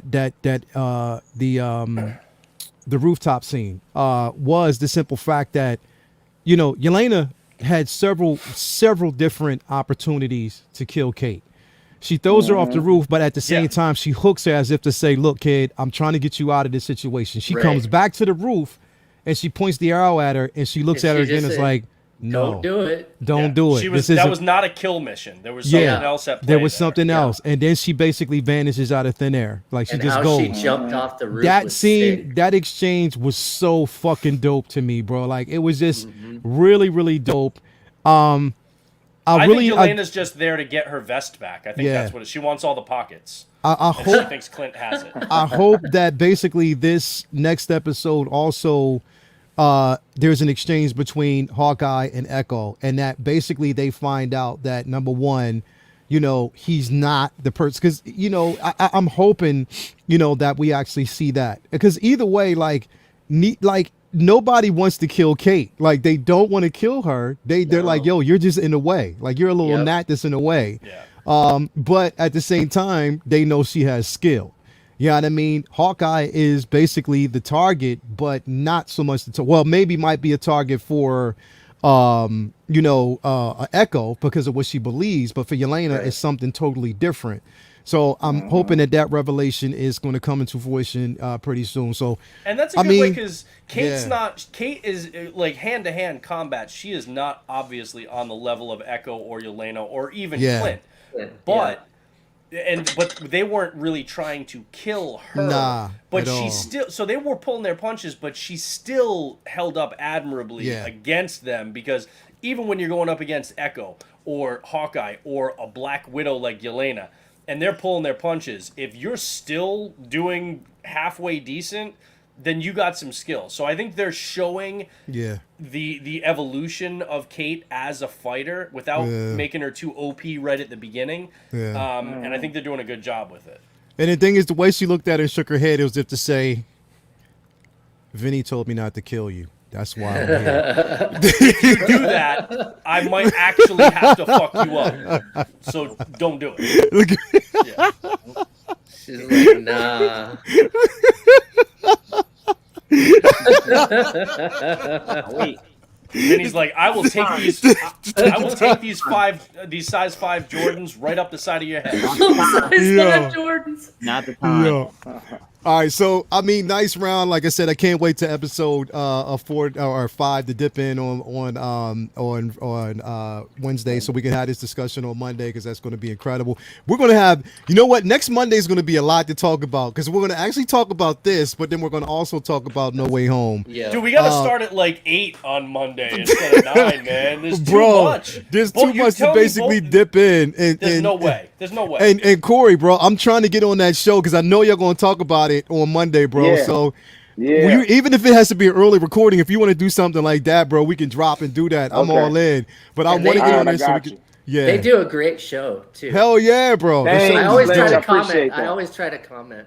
The show is I dope. appreciate It's so it, yeah. dope. So I can't wait. I definitely can't wait. So real quick, Lynch we're going to Design, dive. he's always in the comments. I appreciate that. Hell yeah. Hell yeah. You know, Lynch It's is just everywhere. everywhere. Lynch is Yeah. everywhere, bro. He's like Too, a ninja. wifey He's be in there. everywhere. Hell yeah. You know she's always in there, bro. Yeah. And I'm working. That's the thing that pisses me off. But anyway, so we're gonna dive in real quick with, and we're gonna keep it simple because like I said, I mean speculation is all around. We're gonna dive into this real quick.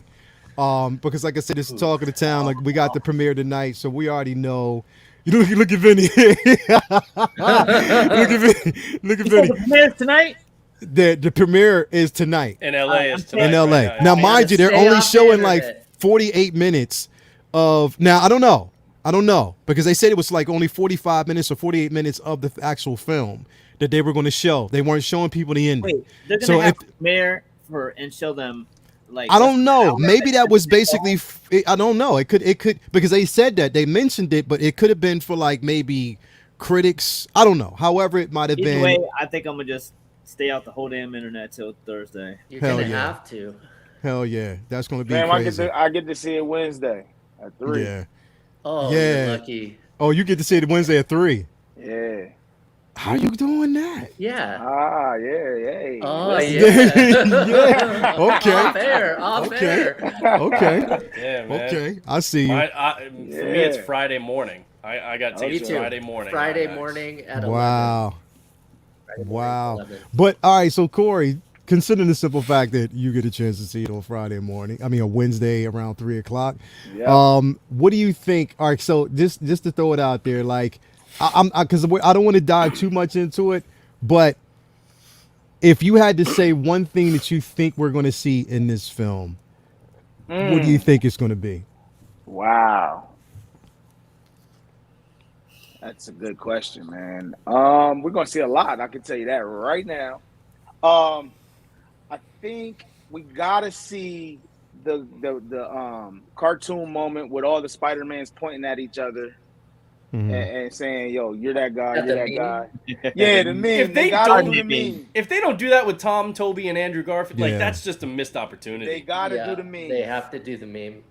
Also, I think Doctor Strange is going to introduce some other villains that's going to go into his movie. I'm anxious to see how that's going to connect to Multiverse of Madness because this is basically part 1. of Multiverse of Madness, and then Multiverse of Madness will close it up when Scarlet Witch and everybody shows up. You think So it's a it's going to new be a lot villain? going on. You think it's a new villain we haven't seen, or do you think it's like Baron Mordo like coming back? I think it's Mordo. Mordo's going to definitely. I think Mordo's going to show up in No Way Home. Actually, Yeah. Okay. yeah, because it's too many sorcerers, right? And Doctor Strange is doing a lot of sorcery right now, so Mhm. Mordo He's might making come some and waves. show up. Yeah, he's doing too much right now. Yeah, I mean, yeah. I mean, he's such a damn good actor, man. You bring him on Yeah, screen, and I'm all for it. Yeah. Yeah, yeah, I that's don't what think I he'll Yeah. think. be the main baddie, obviously, but it'd be interesting. I think they're going to get. I don't know. Maybe Doctor Strange is going to be the villain or something. Like they're going to flip that somehow because he's chasing Spider-Man throughout all the trailers. So who knows? Yeah, definitely. So it's gonna be interesting to see how that pans out. You might be right, bro. Like it's just so much to kind of dive in. Vinny, I know you don't. I mean, speculation is not a thing that you like This to make. movie has been the fucking worst. Yeah, The only thing worse than this was Superman versus Batman, where they showed literally every major point in the film was on this trailers before. Even Doomsday, it's like they didn't save shit. Uh, we know Marvel's we, better than we were that, though. like, we've been joking about this name for a year, but this is the first time it actually literally has bearing. But Mephisto takes away everybody knowing he's Spider-Man in the comics one more day. It would be really interesting to see if that they at least tease that maybe that it's Mephisto controlling Strange. And without having seen any of the trailers, I'm literally just going on stills that I haven't been able to avoid. So I'm going into this as blind as I possibly can. I have no idea what rumors are true or false. It's all just way too much spoilers, way too much information, way too much that they've shown in all the information that they've given you. They're so desperate to make sure that you see this film that they've shown virtually all of it. Like the 40 minutes, the 48 minutes that you were talking about, they've had to have shown at least that. And the trailers already. Shit. Yeah, yeah. Yeah, Yeah. So as far as what I expect to see, I just hope to see uh, everything that they're trying to do make sense, as opposed to them just doing a whole bunch of shit to be like, cool, look at all this, other universe shit that we can do. I hope right. they make sense. I'm always nervous with any Sony film, whether they work with Marvel or not, because as much as they're working together, Sony is still a part of it. I wish That's what I was going to I say. wish That's why I Disney think they're had cut showing so much in the I trailers. wish Disney had cut a check a long time ago and avoided all this BS. I'm so Mhm. sick of us having to be at Sony's mercy of the way they do things. They show way too Yeah. much, and I really hate. I really hate the way they storytell. To be honest, I don't. I haven't really loved any of the Sony Spider-Man movies. Homecoming was, I mean, the second one was Far From Home was way better than Homecoming, but I don't know if that progresses to be a much better film for No Way Home. So I'm really hoping that it's not a mess. I'm hoping that it makes sense.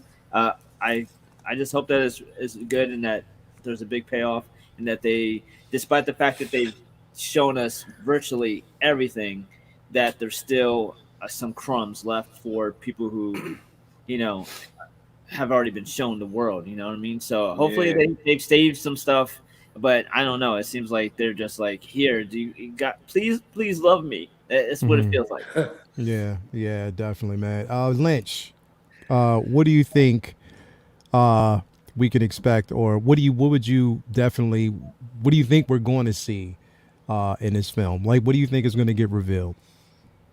I think that since everybody kind of pretty much expects Andrew Garfield and Tobey Maguire, and it's been rumored for such a long time, I think there's something bigger on the plate. I think there's something that they're holding back that we don't know about that they're going to show in this movie that's going to be something bigger than Andrew and Toby. Mm-hmm.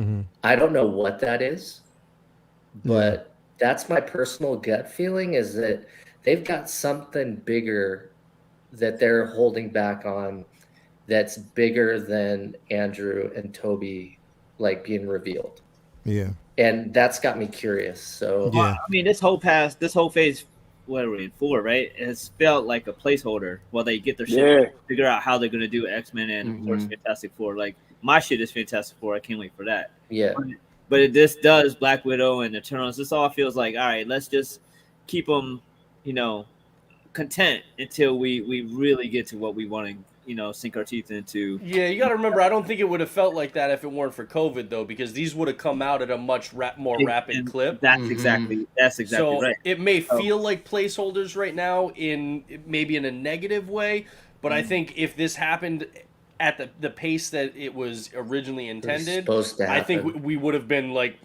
okay with the pacing on that. It wouldn't have felt like a placeholder, even though that's what it probably was serving as. But that's because No. if a movie's not good and there's another movie coming out 3 months later, it doesn't feel as bad as if you waited 2 years for it and it sucked, and then you got to wait for another 6 months for the next thing, and then that sucks too. I'll be honest. I think COVID kind of helped them with their timeline. It gave them time to think. Yeah, Exactly, and you got to catch up to 2023. You got to remember they're still in 2023, and everything that was happening was actually happening in real time. So I think these episodes in between now and 2023 are going to kind of be all over the place until Phase 5. They get everything back in order. and they knew they wanted the 4 in X-Men, but that deal wasn't a guarantee. So as much as they could have planned for what would happen if they did get it, once they actually got it, they had this past 2 years to actually think about the best way to, you know, get them in the mix. Because I mean, every fan is, you know, talked about how we would introduce them, and they got to figure out not only how they would do it, but how they do it where it's interesting and not just what, you know, the obvious ideas. It's not going to be easy to introduce. Fantastic Four is easier, but X-Men, how they bring them in is going to be like, there's no surefire easy way, because the surefire easy way would have been them being there from jump. Yeah. So Well, you could say everybody had the X gene, and when Thanos did the snap, it unlocked the X gene or something. You could do something or like what that. Wanda did. whatever they Wanda. do, though, it will be different from the comics. So they know. Or that- it could be the celestial, like, seeping Oh, into the ground when he right. was coming up and then stopped when he was Yeah. awakening. Yeah, and- could it tie could back be- to Eternals. Multiverse Yes. bringing in, like, whatever it is they do, they had to figure out exactly how to do it, and whatever game plan they might have had all along, I'm sure they could only put so much energy into figuring out what they were going to do if they had it without. And- But they've been smart to give us like 8 different ways that Yeah, they could there's so many explain ways they could mutants do it. coming in, because now we Right. don't know, and they have a lot of freedom to kind of Yeah, play Yep. with that and do whatever. Yeah. instead of it being, oh, it's clearly going to be that.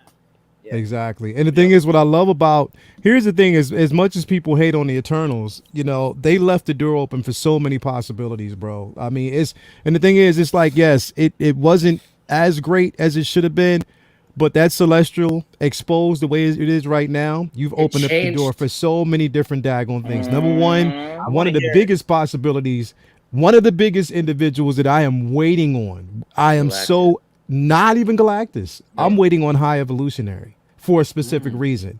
His gene splicing and what he does is an introduction to so many different possibilities when it comes to mutations, when it comes to unlocking genes, when it comes to basically his study of how to to evolve and how humanity should evolve and what he may discover.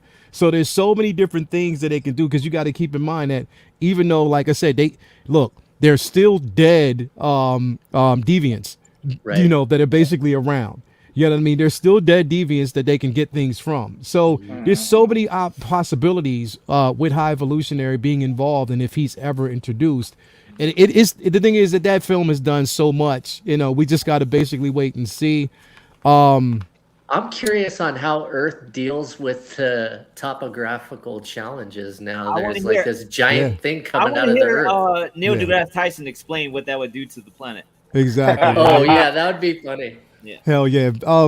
Brendan, what do you think we're going to actually see come Thursday? I know a lot of people have been saying like we're gonna get the Sinister Six and Mephisto and Mysterio, like maybe they like round out the, you know, Mephisto's never been part of the Sinister Six, like he's his own deal, but maybe like Mysterio would round out the Sinister Six. I don't really buy that because I think Doc Ock is after that bridge scene. I honestly think Doc Ock is going to be an ally to Yeah, So do me I. too. to Peter, and I So don't do think I. he's going to be a bad guy that they're fighting against. Yep. And so you take him out of the mix. We've seen Goblin, we've seen Lizard, we've seen Sandman. Okay, that's only Electro. 3. I don't think, because of the end of that shit show, Venom 2, I don't think we're going to see Venom coming in as a bad guy and being part of the Sinister Six. I think we might see him in the movie. I don't think he's going to be coming in as part of the Sinister Six, all right? And I feel like they'll probably save the Sinister Six for later, for the future movies. They're working on planning out another trilogy with Spider-Man and Sony and Marvel right now, because we know that they cast some 8-year-old as Kraven, so that's going to be coming down the pike too. So where he's not coming in as part of a Sinister Six round out. So I don't think we're going to get that. One thing I think is possible is that we maybe see a glimpse into another universe where maybe we see a little Snicked. Maybe we see a bald dude in a wheelchair. It's possible. But the 2 things that I do think we're going to see in this movie, Miles and RDJ. Robert Downey Really? Jr. That'll be interesting. I think because Iron Man, because Tony Stark is such an important role model in Peter's life, and a large portion of Far From Home was him dealing with stepping into those shoes and not having that mentor there anymore and trying to find out who he is as his own superhero. I think he's going to encounter, maybe just for a brief scene. I don't think it's going to be a long thing. I think it's going to be a cameo. I think he's going to encounter another universe's Iron Man. Or as a Force Ghost. One or the other. Right next to Grogu. Right. But I think he's going to see another universe's Iron Man. And there's going to be a conversation where he's like, look, I'm not your Tony Stark. Yeah. But I think he would probably say, and then there's going to be that kind of mentor kind of conversation, and then Peter realizes that, okay, I don't need Iron Man to be Spider-Man. I have to be my own Spider-Man. I think that is something that if they had a good enough story, Robert Downey Jr. would be willing to come back for, and I think that's a motherfucking holy shit moment that people will go nuts for in there.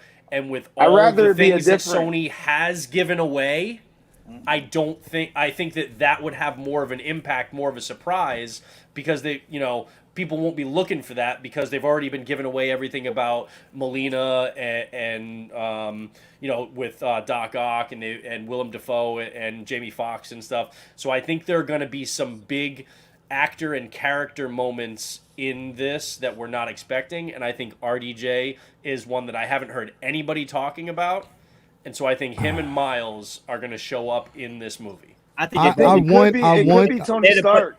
It could be Tony Stark. Look. RDJ. I agree. I'm hoping so much for Miles, so that I'm with you with. I do not want to see Robert Downey Jr. in this film. Right, me either. I do not. I don't want to see. With it. I just don't. And that was part of the reasons why I'm okay with Tony Stark showing up if it's Tom Cruise or somebody different. Somebody else. Not RDJ though. Not RDJ. Here's my thing, bro. But are you saying that out of hot toy fatigue with Iron Man? No. I'm saying that out of fatigue of the simple fact that, number one, these films, the dependency on Robert Downey Jr. being an involvement in his life and the dependent on his, it's like, yo, these films have really, really pushed that button with his relationship with Robert Downey Jr. more than the loss of Uncle Ben. Like literally, like they've pushed that button with this film so much. And that's one of the, that's one of the reasons why, when it comes to, even Homecoming, I didn't like. I liked the movie. I was okay with it, but I just didn't like that. That whole chemistry between, or they've developed, or trying to push that chemistry between him and Robert Downey. Then we get the same Surrogate. thing, and exactly, we get that same thing in Far From Home, where the dependency. It's like it's always that leaning on Robert Downey Jr. to be that inspiration for everything, and it's like, yo, when did we literally when can Pete, for so many years before Robert Downey Jr. was involved, before Doctor Strange was involved, has stood on his own 2 feet and not had to worry about that, and had to learn to be a man himself. It's like And he that was a trope would genius. always, exactly, and they're not even I looking at agree. that. I agree, They're not but even I think looking at that I think they aspect. intentionally did that because they didn't want to rehash the Uncle Ben story that they had just done in 2 previous iterations. Just like people were like, we don't need another origin story with seeing the fucking pearls fall off Batman's mother's neck, and seeing that. We didn't need another Uncle Ben. Like, we had seen that twice very recently, and so they made the specific intentional decision to not lean on Uncle Ben in these ones. And yeah, I think they used Iron Man as a surrogate because, especially in the Civil War comic book line, there was a large element of that mentorship. But I just think that they're just riding it too much. It's just way too much. And then on top of that, you take him out of the equation. You take him out of the equation, and now you're adding Doctor Strange for a particular reason. I get that. But the thing is, again, we have to see Pete himself make these decisions and struggle as a young man himself. Like, we have to basically see that instead of leaning on these crutches. But and that's why I just don't want to see it. I would rather this interaction that he doesn't need Iron Man to be Spider-Man. But if they basically bring him in, that defeats the purpose. If they bring Robert Downey Jr. in this film, it defeats the purpose. It's like you're bringing him in there just to say, hey, I'm still here. Now you have hope. No, motherfucker, we don't need you to basically come in this film for him. He has to learn these things. And if anything, I would rather basically see, okay, Miles come in and not really know what's going on, and then Pete be that mentorship for him. Then that shows growth. I would love to see something like that. I don't want to see Robert Downey Jr. in this film. If you know what, if I do see it, bro, literally, it's going to take me out. It is really going to take me out slightly. It is. I'm 100%. You know what the casualty is, Lael, is that when they did that, we didn't have any of the connection and character building moments between Peter and Aunt May. Right. You're right. I think Aunt May is going to be the definitely Uncle should Ben. have used Marissa Tomei a lot more than they did. They didn't. She was just a set piece. She wasn't an actual fleshed out character, and it bummed me out because she's a great actress. And if they kill her in this film, why? No, they won't. I don't think they will, because there won't be enough of an emotional impact because they haven't built her up enough. So killing her, I don't think would really. I think it would be a waste. I don't think it would make any sense. So I don't think they're going to do that. That's his Uncle Ben moment. Yeah, but you have to build her to Uncle Ben status before you can kill her. I think she's got more of a connection. I think with she's Happy. safe. I don't think. I think she's there, and she's gonna be the love interest, the comedic kind of love interest thing with Happy. And Jon Favreau, he gets a little happy himself because he gets to make out with with Marissa Tomei. But yeah, I don't. That's part of that I don't story. think they kill her. It doesn't. It won't have the emotional resonance if they kill her. After her. So what you say? That's part of the story, though. I mean, if they're doing a slight, tweak of One More Day, it's everyone finding out his identity and going out and then killing Aunt May. Exactly. But I completely agree. Like, it's time for Pete to be on his own. Like, he's not just as a child. Like, he never had help in the books, man. It was always just did it himself. Even when he hooked up with like Fantastic Four, like Reed never even helped him. Like, Reed didn't do shit for him. Like, it was just like, yo, if you come in, we're not helping you. You're on your own. If you get hurt, it's on you. Like, there was no support, no nothing. I mean, Pete along the way had to prove himself every single time and show his genius how smart he was. And I feel like one of the things that unfortunately got taken away from his relationship with Tony was it took away from just how smart he was. It's one of the things that's very, very frustrating about the Marvel Studios movies is every very intelligent character, they have to give the brains to someone else and just make that character a fighter. Like Black Panther is a genius too, not Yeah. His intelligence Right. great. Peter Parker's a genius too, not giving all of his intelligence to Ned or to Tony. And like these aren't like characters who are good at fighting who have someone else build their tech and gadgets and have a keyboard and laptop and tell them what to do. Nah, they do all this shit on their own. I get you got to have a supporting cast, but not every character needs to be Arrow with 14 fucking people at home base telling them what to do. Yeah, that's the thing. Is it's like wait, Pizza it's genius. like look, he's such a genius, and the only time that we actually got a chance, we got a couple of times, through conversations, through certain things that he did in school, to see how intelligent he basically was. But then we always had those, okay, kid, you need to sit down moments by Tony Stark, coming in saying that like I'm dictating your path of what you need to do and what we think you need, and his dependency on him. Now we did see him break away and make his own slight decisions. Yes, indeed. But then again, it's like, yes, we're still dealing with that loss, him dealing with the loss of Tony in Far From Home, and Like, still depending on that This whole portion movie of it. is going to be him coming into his own as Spider-Man, though, because I Like, think that's the whole point I of hope. bringing Dude, Tobey that was- Maguire and Andrew Garfield in, is because those are going to be older, more seasoned Spider-Men, whereas Tom Holland is still a teenager.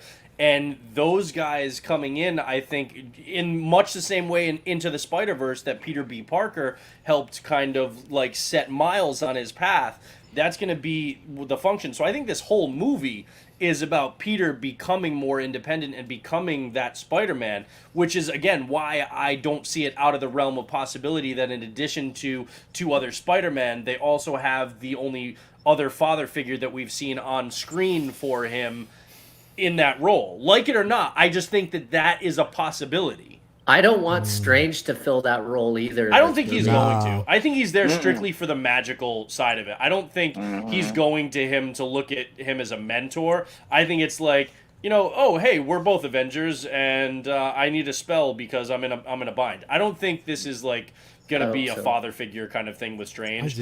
And the vibe in the trailers, and especially if he turns out to be either Mephisto or controlled by Mephisto, I don't think there's going to be that kind of mentorship relationship. I think it's strictly some comedic and the magical side of things. I'm telling you, if they Ned? What'd you say? Go ahead. No, I was asking if we were ever going to get Ned as the Hobgoblin or not. Well, possibly. That's been well, the I mean, I rumor. don't know if we'll get it in this film, or we might get it. Who knows? Dude we did might lose get another a ton iteration. of weight, man. So he could be getting ripped. Yeah, You know he did. how I haven't watched any of the trailers. I've seen all those pictures of him being ripped. Does he look different in the trailers? Or I don't know. Now that they've actually seen, if you see him on these, He looks thinner, but he doesn't look like. Yeah, he hasn't lost a ton of He weight. got done filming then. Right. He's got to wear a wig. He had to wear a wig in the movie though, because he's got a shaved head. Okay. Yeah. Boy, head. Yeah, he got a bald head. So I mean, I don't. Here's the thing. I mean, it is. Look, if we have that moment, and at least Vinny, I know in our theater, if we have that moment, you're going to hear a whole bunch of, yeah, I figured that.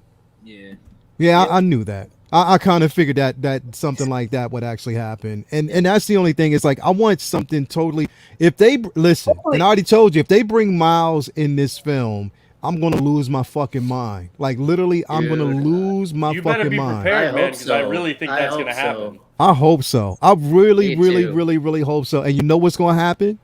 You know what the fuck is going to happen? If that happens, that Sideshow Miles is going to fly out the door. That Hot it's Toys gone. Miles is It's going to gone. fucking fly out the fucking the door. PS5. Yeah. It's going to Yeah. fly out the fucking door. If that happens, it's gone.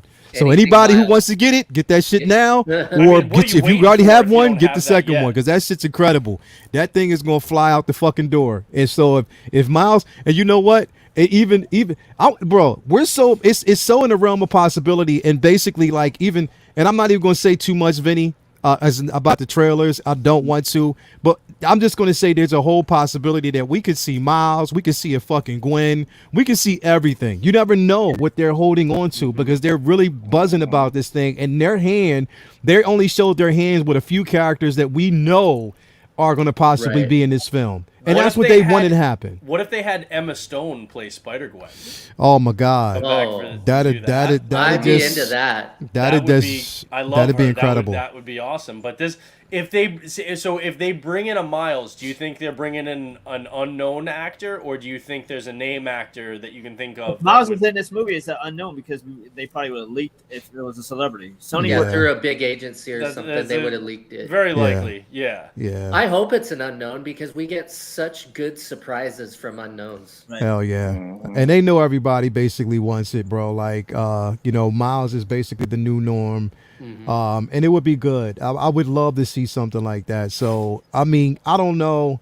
We'll actually have to see it. But guys, it's been a great, super dope discussion. Before we actually bail out here, though, I want to show another Vinny's pieces here that he kind of pulled up. So give me a chance to kind of pull this up real quick. Come on, man. I hate this daggone. My mouse just wants to do dumb stuff. Here we go.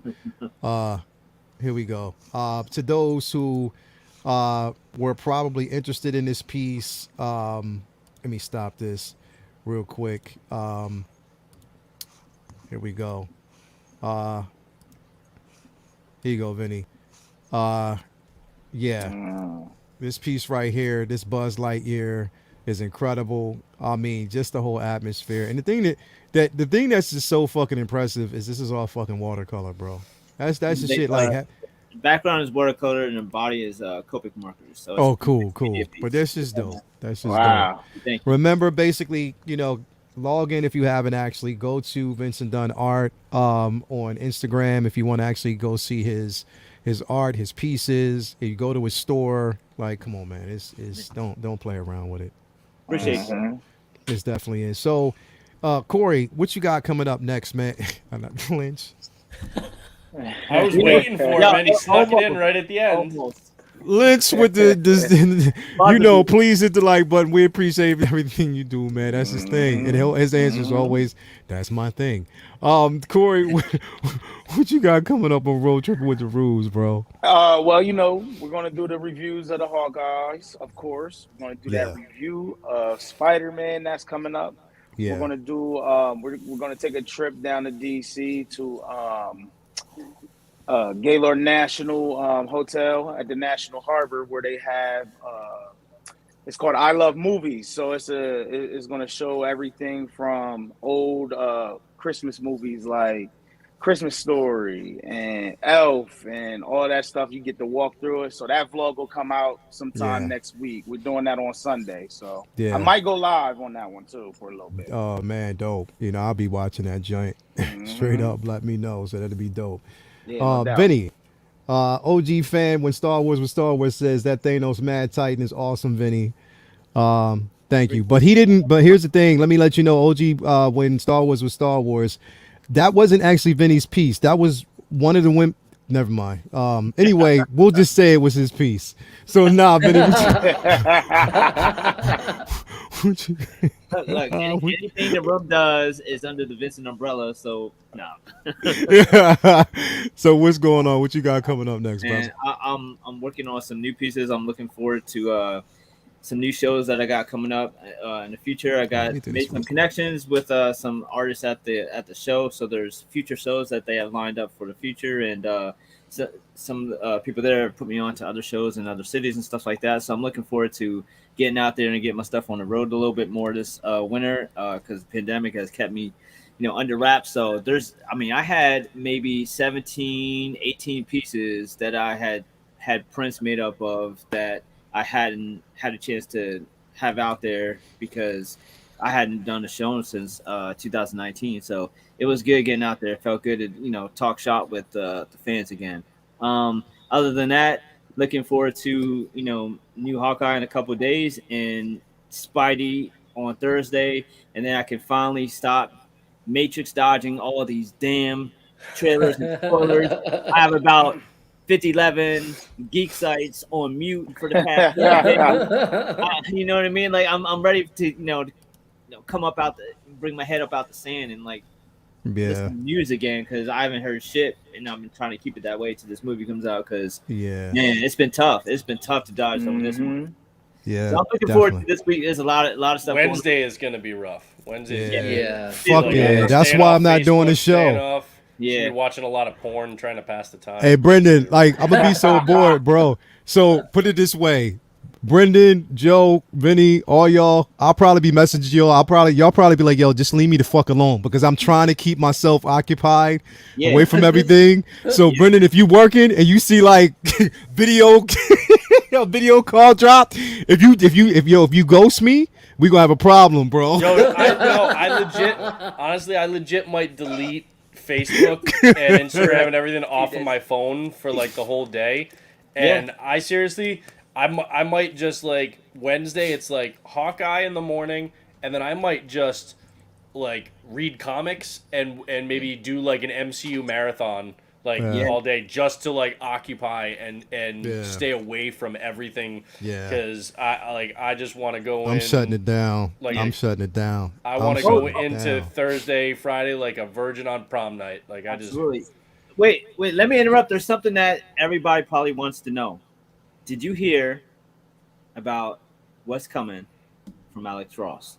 Brendan, I know you know. Fantastic Four, full circle, oversized graphic novel. Marvel's finally giving it to Alex. Word. Interiors Oh, too. that's dope. Shit. His idea that he had in his last novel, like he fleshed out a story that Marvel declined for years and years. They're finally letting him do it. So he's now working on a big Marvel's Kingdom Come type Fantastic Four story, oversized graphic novel. And he's doing all the inside art. All the interiors. They're letting him do everything. Yep. Whoa. It's a tribute to an old Where's Jack that tear? Where's that tear? It's a tribute to an old Jack Kirby story. So the art style has I saw that. Yep. Hold up, Brendan. Let me bring you in real quick. Yep. Wow. Fantastic Four, full circle. Tell your local comic book shop to hold you a copy. That's gonna be epic. $24.99. Dude, they are keeping Alex Ross very busy. Yes.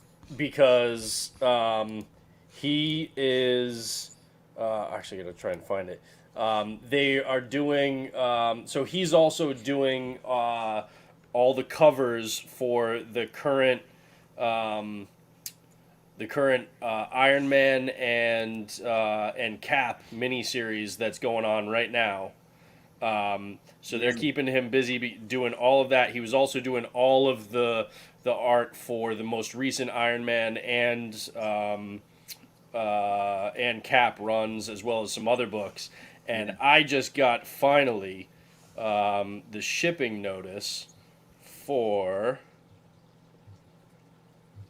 this bad boy is finally shipping. It was an NYCC exclusive. Is that video gonna play? Yeah. This art print that I cannot wait for. Batman Descends on Gotham. This thing I have been waiting since NYCC for, and insane. they're finally dropping it. And so they're sending that out, and I it just shipped today. Yeah. Bro, how much do you think? How much do you think fucking Alex Ross is worth right now, bro?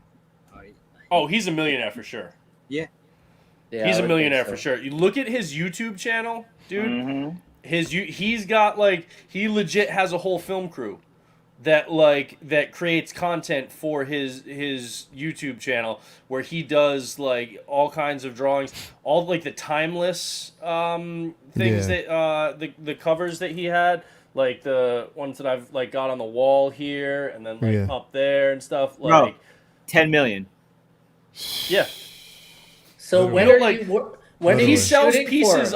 He sells pieces on his website. Obviously he does the lithographs and the signed prints for and signed comics for 150 or 400 or 500, 800 depending on the rarity and stuff like that.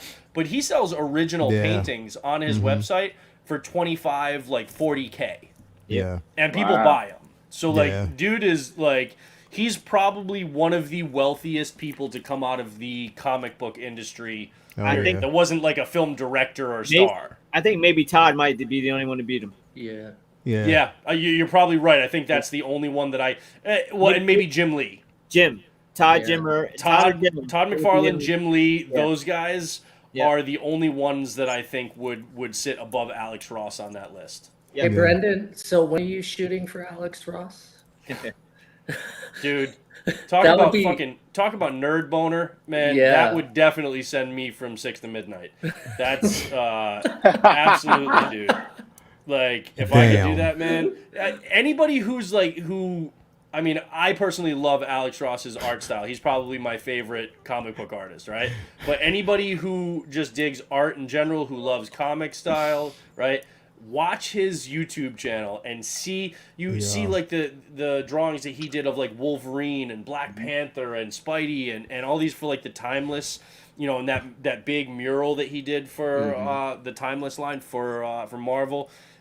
His Kingdom Come stuff. The dude is just ridiculously talented. He's insane.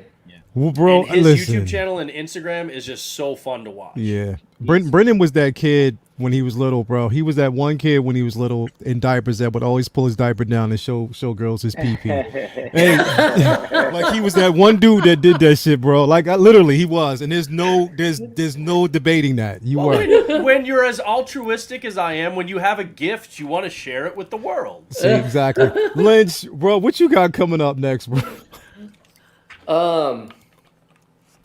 Dude, I want to see the latest season of Lost in Space. Mm-hmm. Yes, Like- I've been meaning to binge Yeah, that. I haven't gotten to it because the mayor of Kingstown has gotten so good. Yeah. Mm-hmm. It's really good. We got to the do it latest fast, though, episode. because The Witcher Season 2 drops on the 17th. Yeah. There's so much dropping in December. That's right. All the way till like Book of Boba Fett, On Cobra the Kai. 29th. Like This month is just fucking hella packed. It's packed full of shit, bro. Like straight up. Like, and then I can't forget. And Vinny, are we doing a Matrix run at your crib, or are we doing it? We're doing Matrix. At least Matrix. Oh the yeah, New Matrix. movie. I don't know if we're doing a thon before it, but at least the new movie. The new movie. Okay, cool. That It's works. funny that The Matrix, like I'm looking forward to it, but it's like at the bottom of my list of like things I'm hyped about for this month. It really is. It's going to be, but I mean, as much as I'm a Matrix fan, I'm going to go see that shit. I Did cannot you fucking guys wait. see the video game they put out? The trailer Yeah. on On the Unreal Unreal Engine 5 5? engine? Yeah. Brain That was exploded. some fucking sorcery right there. Yeah. That's fucking It incredible. I think it's man. free. real. I think it's free too. It's fucking incredible. That Oh. tech demo, yeah, it is free. Anybody can download it. Butt Naked Assassin. What you got going? Yo, Corey, you wonder why we keep calling him Butt Naked Assassin, bro? What's going on? There's That's just- really that's it sounds like something there would be a backstory to. There isn't. One It day just he just happened came one day. up with it. There's no like funny anecdotal story. It's just one day he pulled it out of his ass and And we he just hashtagged it ran in the with it. chat. We hashtagged it in the chat, and it And was over. now And it everybody just who took sees him off. Now is listen. Butt Naked Assassin, bro. I see butt naked boner in the chat right now. Yes, it is. It's one of those self-fulfilling prophecies. Well, I mean, there's a reason why they say you got to let your nerd flag fly. Like if you got the nerd boner, you don't want to encumber it. You want to. yeah, for sure. Butt That'll Naked hurt. bone. Bro, it's that. Hey, that's man. the thing. It happens, and everybody's been running with it. So butt naked boner, butt naked Brendan, bro, butt naked assassin. Everything has a butt naked when it comes. One of these days, man, I'm just like my camera's gonna be off, and then I come back on the stream. I'm just gonna be like, watch out, man. What you got coming up? See my pale Irish ass fill that screen. He's launching his OnlyFans at Christmas. Seriously. Yep. Talk about You break didn't the say. internet. Yo, December is Sweet jam packed. Christmas. yeah, it is. That'll literally be Christmas in December at that point. Yo, Man, I've honestly just been catching up with a lot of comics lately, just to like catch up on stuff that I fell behind on this year. So that's been a lot of fun. I'm still going, catching up on all my X books right now. So you gotta spell it the right way though. So yeah, I honestly, it's pretty much just that and some, maybe some MCU. Maybe I'll binge the third season of Lost in Space, Yeah. just to try and keep passing the time Yeah. until Thursday morning or Friday morning for me. Sorry, when I can Yeah. go see Spider-Man. So it's literally just going to be Hawkeye on Wednesday, and everything else is just passing the time until we get to No Way Home. And then after that, it's just going to be fucking blowing up Leo's phone and going nuts about that until we actually talk about it on Monday's stream. That's pretty much my plan. Money Heist is really good too, y'all. If y'all haven't seen that, that's just Money Heist. Okay. Yeah. Yeah. Yeah, there's a lot of good stuff that I still have to go through and watch all of Succession. I know they just had their third season finale. Billions on Showtime is a Billions, great too. show. Definitely check that out. If that opening scene of the pilot of Billions doesn't catch you, then that was I don't think we great. can be friends. Because if that opening scene Yeah. doesn't drop your jaw and you're like, oh shit, I'm in, then Yeah. I mean, I think you It might was be good. you might be a little bit dead inside. Just saying. Well, as always, man, if you haven't already subscribed and followed these gents, make sure you basically do it. That is Brendan, a.k.a. Butt Naked Assassin at Max Effort Collecting and Real Raleigh on Instagram. He might as well just create a Butt Naked Instagram page. But so basically, I don't think like, that would work well. For the business, though. but Then people would think that like my film business is actually porn. if you haven't already subscribe to the 16 Scale Man YouTube channel and Twitter and Instagram page. Like again, every Monday we have comic book talk with friends. So definitely we will be discussing this next episode of Hawkeye as well as No Way Home. So it's gonna be a jam-packed episode. So basically stay tuned for that. Hopefully I get everybody back. I mean, Corey, if you're free, if you and the missus are free, I'll even make sure that I get Toya on. As a matter of fact, I'm gonna make her get on next episode. A couples episode. A couples episode. So comic book be talk with friends. Hey, Toya she T had a- will she had be a on. mic drop moment when She she did. go on camera. She did. Exactly. So let's bring her So on she again. will be on Comic Book Talk with friends next. So everybody out in the chat, stay tuned. Latoya T will be on Comic Book Talk with friends next Monday. So stay tuned for another mic drop moment. I don't Definitely. got enough headphones. What'd you say? I ain't got enough headphones.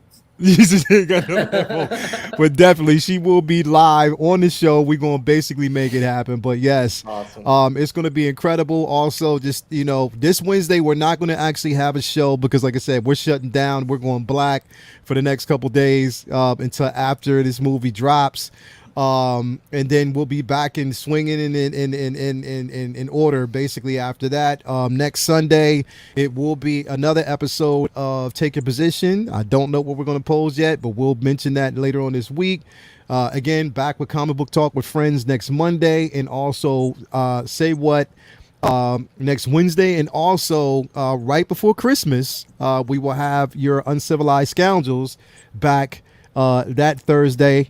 So it'll be an interesting discussion because there's going to be a lot of information that we're going to talk about Boba, too. right before Boba too, Yeah. right? So yes, so we will And be I just- talking about that. I just want to say I'm so proud of all the women in Lael's life for getting into Netflix Daredevil. You make me proud. You make me proud. It's like a wave.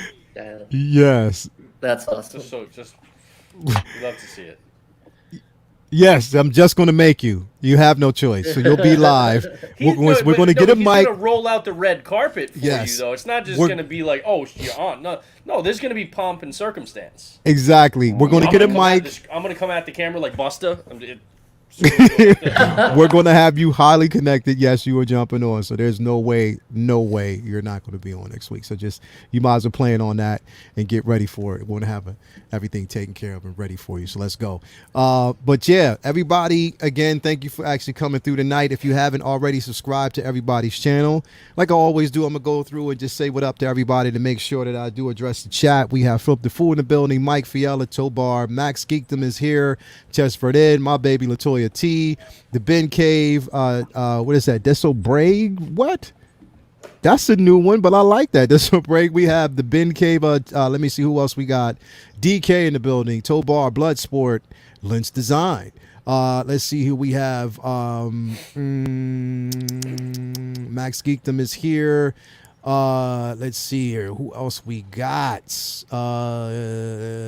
We had Linda was in the building, so thank you for coming through. We had OG when Star Wars was just Star Wars. Thank you for coming through as always. 78 Vinnie in the building. Mike Farasi, thank you for coming through, man. Nice to have you. Malachi Mabane, thank you for actually being here as always, man. Always welcome. We had Single Songwriter was in the building, so thank you for coming through. We had Crumble Zone 115, thank you for coming through. SpongeBob Square Balls was in the building, so thank you for coming through. My guy, that name is just malicious. Yeah, don't forget the balls. Don't forget the balls. Can't forget the balls. Thank you for coming through, my man. Emperor Galvatron was in the building. I like that Emperor Galvatron. I love that name. That's dope. Yeah, that's fire. That is fire, bro.